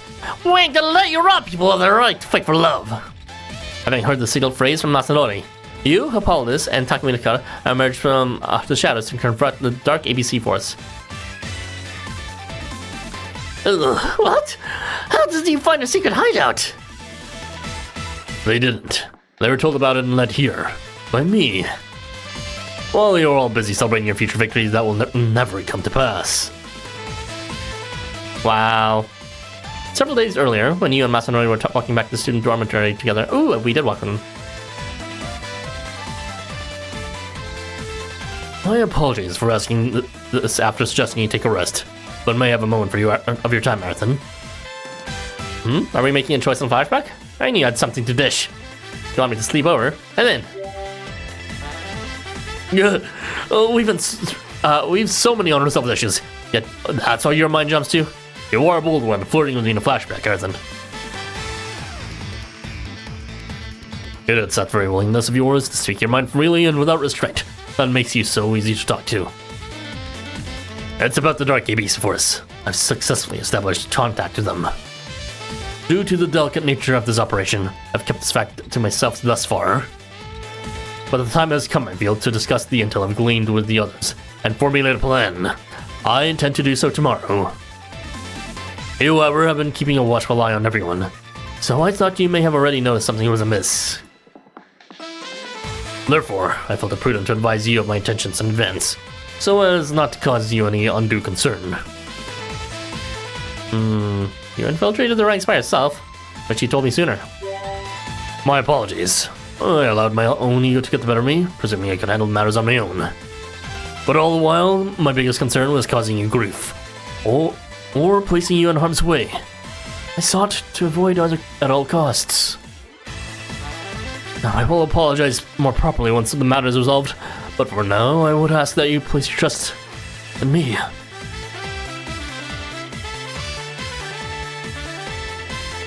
You all seemed awfully confident that your hideout would never be found. At least you didn't trap the entrance very well. What little security you had, I disabled, so you would have been given no alert that the others had followed me. And you did well to tell me about where your hideout was located to begin with, which I must admit made things much easier. Damn it! We've been betrayed by this traitor! What a strange choice of words. I don't recall ever once claiming to be your ally. You simply jumped to that conclusion and regaled me with your plans as it were foregone. Think back upon these last few days and ask yourselves, did I ever actually state that I was joining your cause? Wait, you didn't? No, that can't be right. Does anyone recall? Rewind on YouTube immediately. Where are minutes from the previous meetings? I guess this being a privately formed organization, they've been pretty lax on onboarding and human resourcing. Students really have to deal with that, as you're more of an informal group. How have you even lasted this long? What?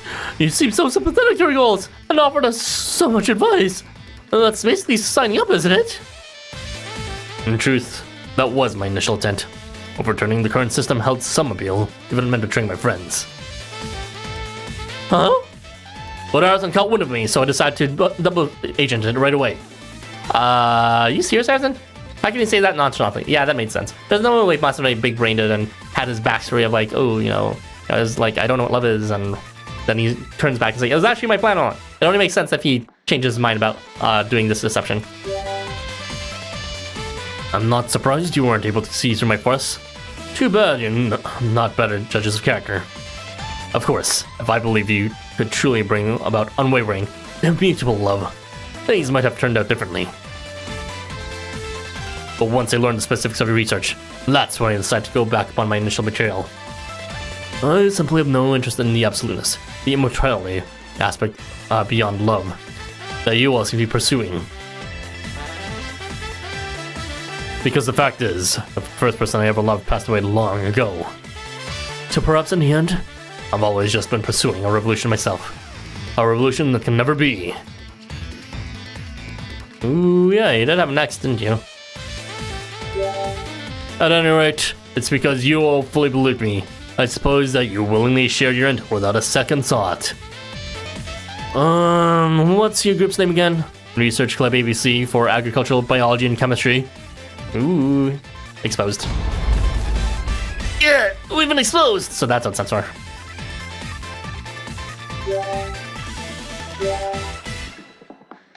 Who's A again? This guy. Whoa, what's that? I've never heard of that name before. You must have made some mistake. Did you just hear me? I already give Valentine up the charade. Her leader has already confirmed it. No sense hiding it now. Come on! We just have to run! We'll figure out what to hide next once he loses us up to these love narcs. The ABC Force members who spoke out turns towards the exit, with the intent of making a break for it, but finds that his way is blocked by yet another uninvited guest. As a wolf. Let's say shotgun. You ain't going anywhere. You wanna get away? You gotta get through the great shotgun first. And good luck with that. The day after Masanori came clean to you at the student dormitory. First of all, I owe you all an apology. I'm the one who set that dark ABC Force member free from his holding room. What? Why would you do that? You're not on their side, are you, Masanori? Hold it, Dr. Minakata. Let's hear him out. You can always shake him down later if you needed it to. I spoke with Masanori and gave him permission. The intent was to see if our instigator might lead us to the group's hideout. Big mentalist moment. Mum was the word, however, so as not to arouse suspicion. That's why I acted alone. But again, I do apologize for the secrecy. Fool your allies to fool your enemies. You might be a little too good at this. Couldn't they be watching us right now? I guess out of all the invaders, it really does seem like Masanori encapsulates the most traditional sense of invading. In terms of like sneaking in and then joining the ranks and all that. Well, the most traditional sense based on the guild's definition of what invading is. I don't believe so. Their organization is quite understaffed. They cannot spare the personnel to observe or tail me. Yes, that's why you stopped us from making any moves too, huh? Why don't you just say something sooner? It's been so frustrating. I take it from the fact you're telling us this now that you've successfully uncovered their hideout. Masanori nods and explains what he's uncovered over the past few days. Infiltrating a hostile organization and taking it down from within certainly made me feel like a revolutionary. Infiltration, that's his specialty.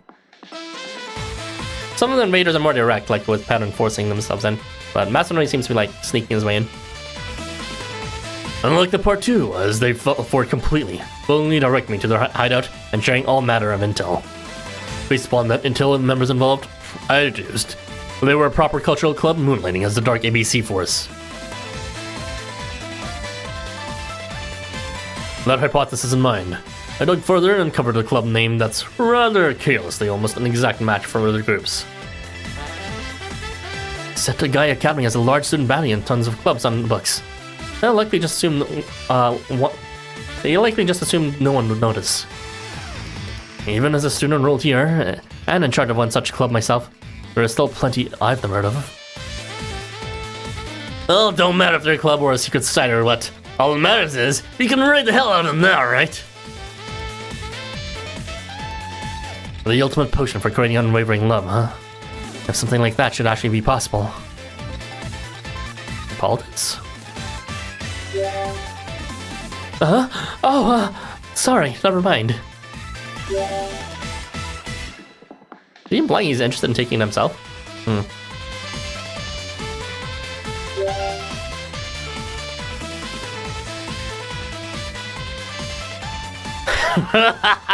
I've been waiting for the chance for far too long now. Hope you let's put up a good fight, Dark ABC Force. I ain't letting you get away this time. Even if you manage to slip by, I'll chase you to the ends of the earth and make you beg. Yeah, let's make him crack. I'm itching for some action. Now you're sounding like a diva. Yeah! We don't stand a no good of a chance here. Oh, who are these bozos? I didn't want to use this yet, but you leave me no other choice. Come, my underlings. Huh? I mean, I guess we're not ones to talk, but where in the world did they come from? My. Seems you had one less trick up your sleeve after all. Aren't these members of the wrestling club? If we're up against one of the sports club, they could be in a bit of trouble. Suits me just fine. Finally get some opportunities worth fighting. Opponents worth fighting. Just this once, I'm gonna join the battle marathon. So, leader, I think maybe we should escape through the emergency exit while he's stuck in. Oh, I forgot I had that. Let's get the fudge out of here before they notice. Careful now. Try not to catch their eye. I see, so that will be for episode 5. The Dark ABC Force members calls in reinforcements in hopes of distracting you and your friends long enough to escape unseen. But as they approach the emergency exit, something that looks like a hard black stones begin to fall from the ceiling ahead of them. A would be... Who's A?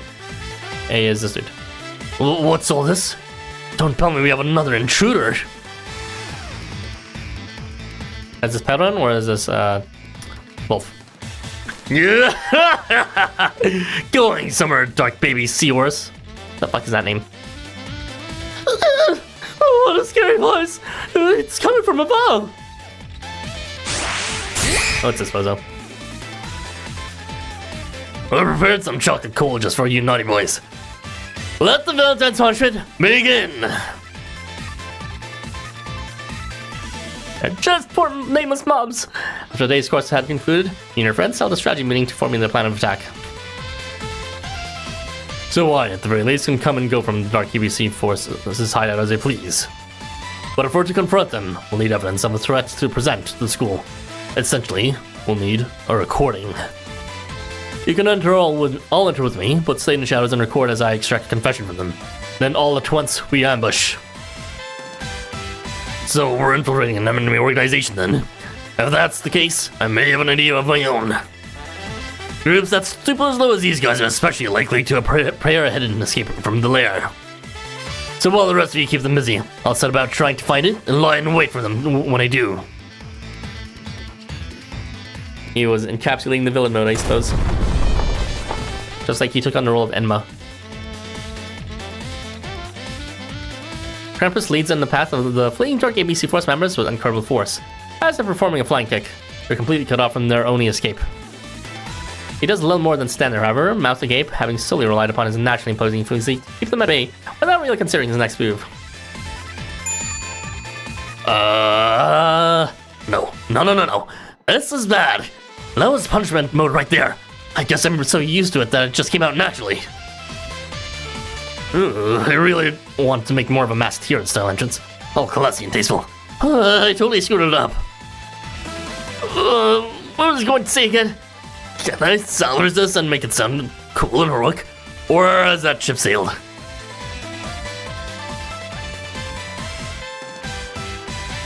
Would you mind maybe stepping aside for a minute? Take 2, action! Campus decides to redo his entrance, and in doing so, manages to overwhelm the encroaching Dark ABC Force members with his vigor alone. With his vigor at a... I believe it's guaranteed. Well, he does have vigor in his kit for sure. Is he really doing a second take? Krampus, are you right? Hey, sorry, Krampus, you can do it. This is an allusion to his kit, I guess.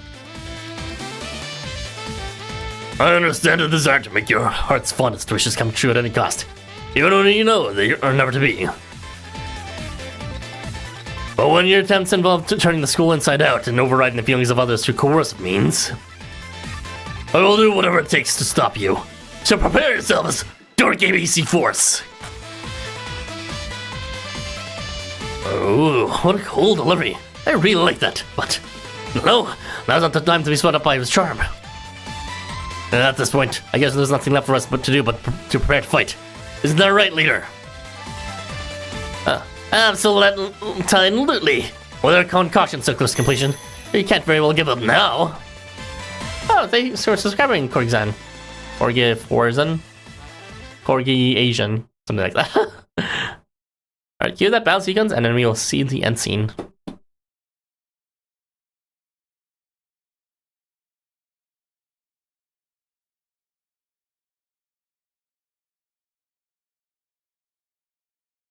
In the courtyard of Setagaya Academy, just as the sun begins to set, only a few hours before the incursion upon the Dark ABC Forces hideout. You call out to Masanori, who's sitting on the bench reading a book. Not long now until we put our plan to action. Are you ready, Arthur? Still gotta psych myself up for it. I'm good to go anytime, though, but I'm more worried about you, Masanori. There's no need for your concern. I've become accustomed to polite, courteous betrayals. Oh yeah, this is a flashback. I mean, it is a flashback that doesn't have the CPU tone thing. To infiltrate an enemy organization, obtain their secrets from within, and turn against them. It's all so second nature from my time on the Public Safety Bureau. I'm used to not being trusted by anyone. For every client I always knew, in the back of their mind, that next time, that they could be the ones I was hard to betray. Masanori closes his book, leans it to the side, and produces a handkerchief from his coat pocket, which he then proceeds to unfold and drape over the seat next to him.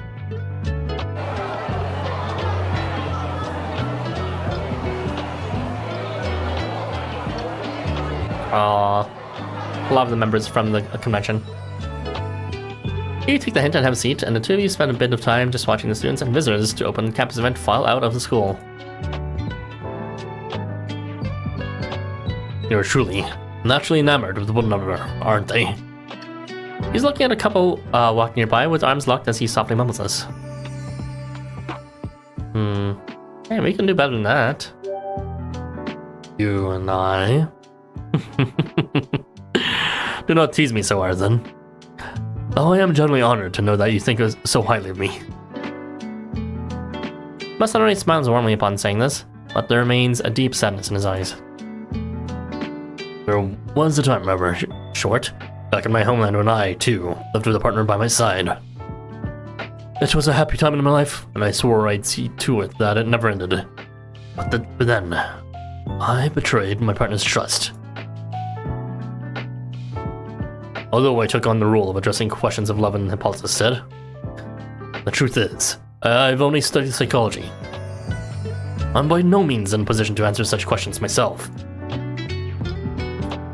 In fact, I must admit the manifesto of the Dark ABC Force, as spoken by the agent we encountered, held a certain appeal for me. For it was I who betrayed my significant other back in those bygone days.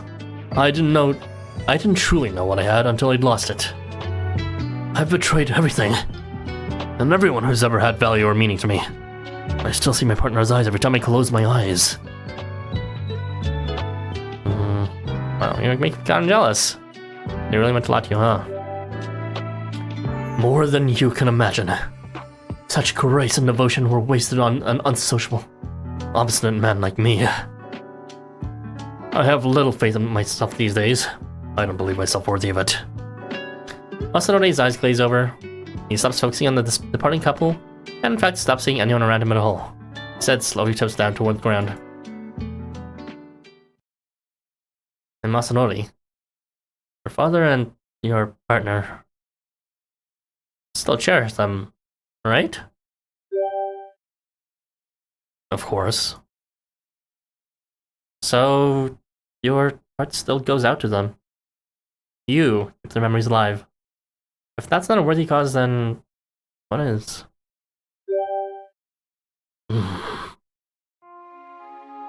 Masanori, still focused on the memories locked deep within his heart, slinks back at these words and clutches his chest in a dramatic fashion. That was poetic. A bit too much to bear for me, but deeply moving all the same. Have you never loved again since then? Think you'll ever find love in Tokyo? Or do you plan to stay alone with then?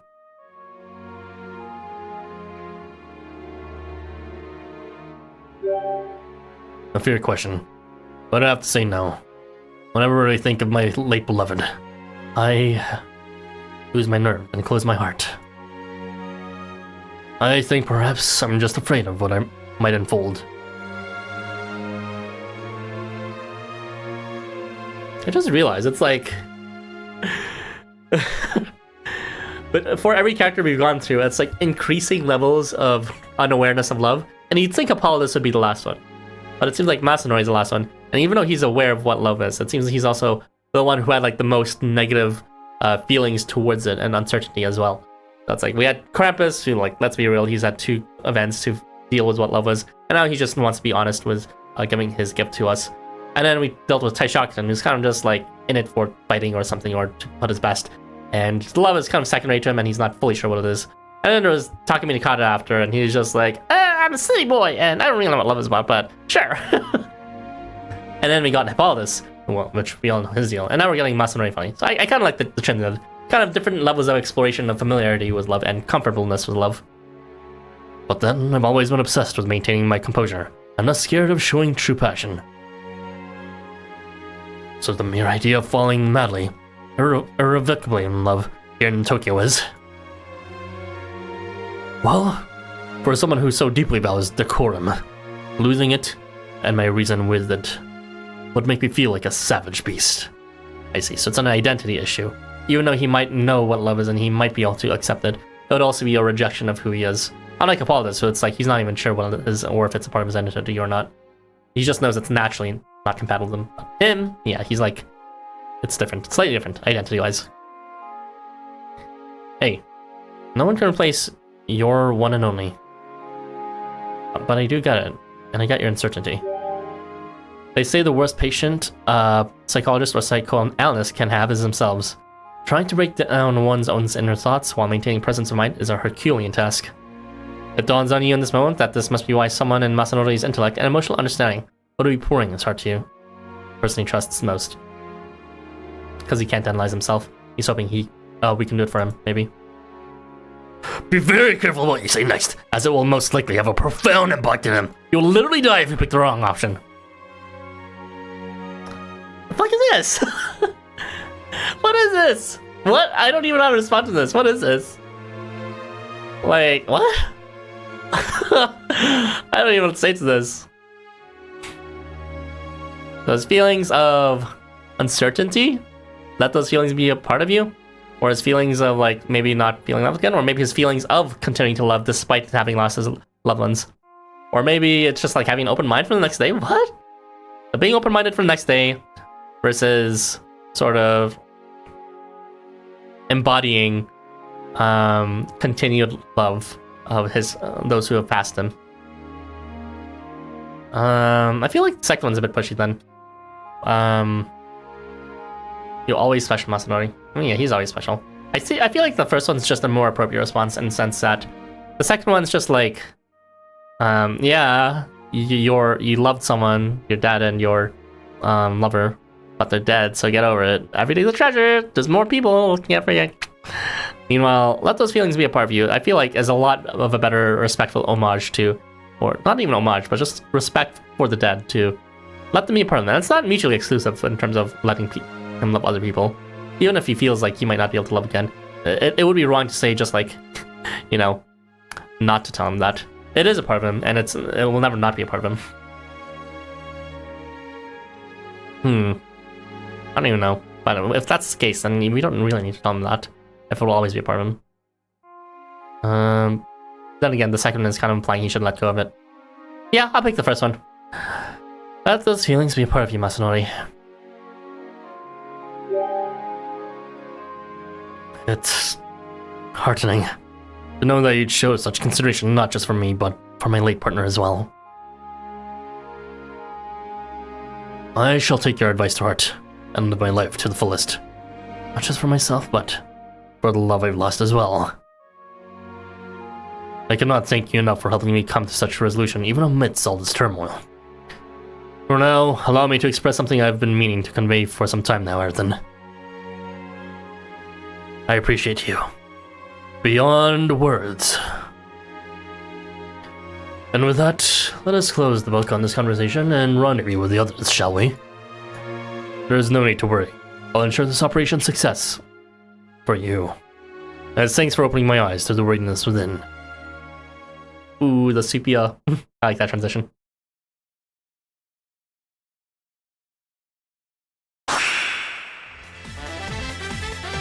As promised, the operation is indeed a success. The Dark ABC force is quite handily backed into an app battle they simply cannot win.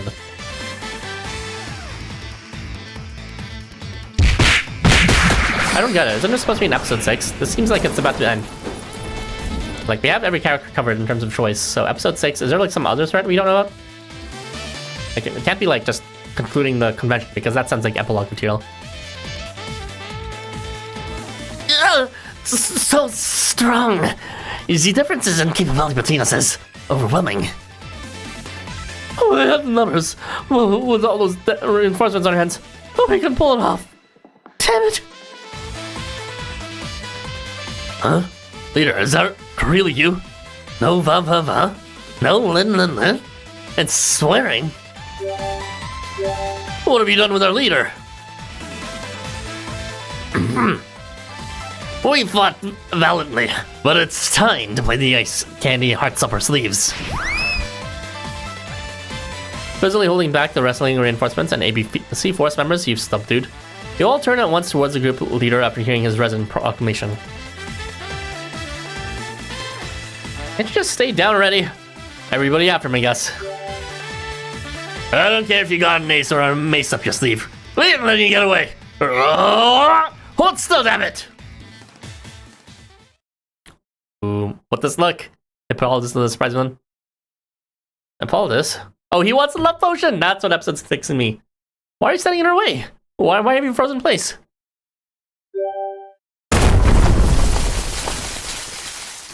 What's going on? What's this shaking? It's like giant roots shifting around. And they seem to be shifting this way.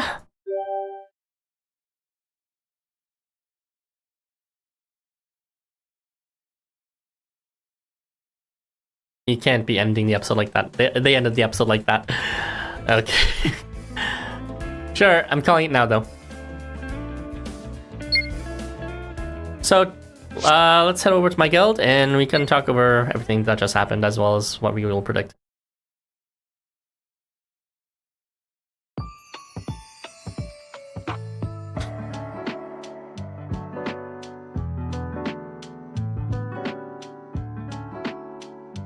So, that is it for Valentine's Crossroads, third stream, the penultimate one, featuring episodes 3 and 4, where we got to talk with both Hippolytus and Masanori and connect with them a bit about their bigger struggles. Which I gotta say are definitely a level more profound than everyone else's so far. So, getting used to the movement. Good luck with that. The idle movements exist in this game, by the way. But yeah, besides that, remembering certain algorithms to move people into position is something that you'll just remember in due time. But yeah, besides that, back to the story. It was, what's it called? Definitely much more emotional than I thought it would be. I did say it was very low-key last time, but that's in part because both Krampus as well as, what were the other ones? Krampus, Taishaku, and Takumi Nakata kind of had just like a low-key vibe in terms of they didn't really know what love was, or, not in the same Hippolytus, but just like, they're just chill about it, and they're just talking about the events of what transpired so far, and what they're planning to do after.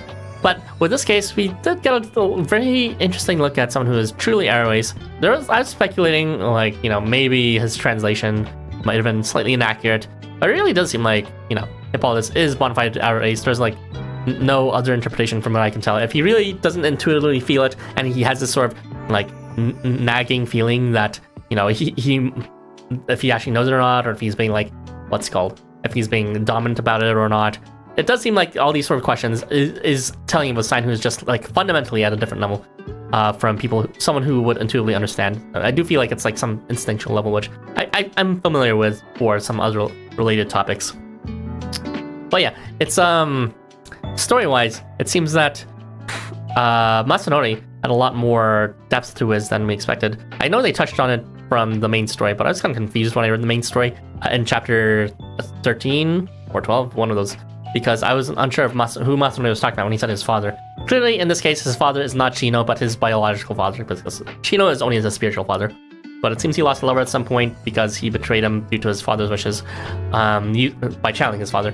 So, this is a kind of tricky situation in terms of the more complex kinds of loves in this game. I mean, normally we have to deal with someone who is like sees our inner soul and they already love us, or maybe they're our rival or something, and yet because we're their rival, they can't stop thinking about us. In More Reason 1, both bad and good.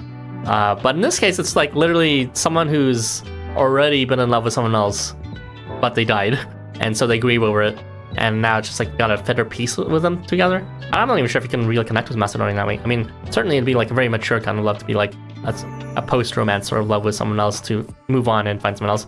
But, that aside, it seems to be a very sort of mature subject to be telling someone to, remember those who are lost and to keep them in your heart. That's not something you talk about because, this very concept of grief and loss is not something that Housamo gets to reach out too often just because people get desummoned. They don't die. But in this case, Masanori's guy is just, they're dead. So that definitely adds some substantial weight to Masanori's entire story. And Hippolytus, as mentioned before, his thing is also very real when it comes to just having some sort of instinctual, biological, fundamental thing that is different from everyone else. That makes you want to say there's something wrong with everyone else, not you. Just so that you can, hold on to your sanity and not believe that you're the one who's wrong. Like that, I can understand. But yeah, what's it called? As for the story, I have a feeling that's gonna be, as I'm hinting at, based on, Hippolytus' last second mind break face. It seems he's slipping a bit in terms of what his big changes were from before. It seems he had a better grasp of love and interacting with it in a way that is more neutral and less explosive and more egalitarian in terms of knowing his weaknesses with it, accepting his misunderstandings about it and letting someone else handle it. But it seems he's kind of relapsed a bit in terms of he doesn't hate love. I mean, he does hate love, but it's more like he hates that he doesn't know what love is, and he in the original, he's disgusted by it, but in this one, he's more like he just doesn't know what it is because he's sexual. I guess he hates it in the sense that he hates being left out, and he hates that he has to put all these expectations, and he hates that he has to hurt people, and he hates that he doesn't know the right way to respond. So in that sense, a very unique kind of hatred towards love can go develop. Very different from something like Eisen's or something. But as you can see in that, because he hates love in that specific way, he actually wants to be in love, perhaps because it seems that he wants to be in the know really badly. That's what I'm placing my bets on. He's gonna dive in for their love potion, whatever they have prepared, because he wants to know what it's like to love. And he's counting on that aphrodisiac that's developed that should work on any creature at this point. Poor Hippolytus. He's the fact that he's trying to get out of this. I also resonate with that. It must be hard. And it's not necessarily the wrong thing to do, right? In terms of, can you really criticize him for all his life being told to, what's it called? He doesn't know what love is, and he just can't understand, and feeling completely alien to everyone the entire time. And then you have this way out, and then it's finally, I can finally understand what everyone else is feeling. I can finally not be a freak. I can finally not hurt people. I can finally not have meltdowns. I can just be human, because inevitably you don't feel human if you're left out, and something that seems to be universally across everyone. Hippolytus is, of course, human, whether he's asexual or not. It's really sad to see that he's sort of relapsed and fallen into this line of thinking. But yeah, so I don't know how it'll turn out. Maybe this prediction is wrong, and maybe Hippolytus will actually have some other thing going on. But I do hope, they can handle this subject tactfully and not disrespectfully towards Hippolytus. Not saying that, trying to change from Arrow Ace is wrong, but that's not the reality of the world we live in terms of it's not as easy as just suddenly falling in love. That would be nice, but it would also be denying the reality of many people. I do wish there was some respectful way to handle it that does find a happy ending, not just a sad one for Hippolytus, which I'm sure there will be. But yeah, I'll just read up the chat a bit. You liked the flashback part. Yeah, it was nice that we had a flashback, and it wasn't just this end of random time scene where we're just, talk to us and we'll get together and you give an important choice. Rather, this choice was already made. Alone in the World, Little Cat Dog, I'm Masanori. That is evolving a bit. But yeah, I'm glad to have streamed for everyone here. I will set a poll for the next stream tomorrow, same time, for who the special quest should be. I will be doing one other special quest in addition to Hippolytus's. So probably Masanori will win just because, I mean, I hope he wins just because he's the most popular, or rather he's the most interesting in terms of their backstories and all that. But, you know, I will let everyone else pick from that. However, Hippolytus is non-negotiable. But tomorrow will be the last stream. I'll be finishing off with episode 6 as well as the epilogue. I look forward to that. As for the video for the analysis, I already mentioned this yesterday, but to reiterate, that won't be published until at earliest Friday because I'm waiting for just any last second evolutions or anything like that. Well, yep, that's all for now, kiddies. Catch you next time.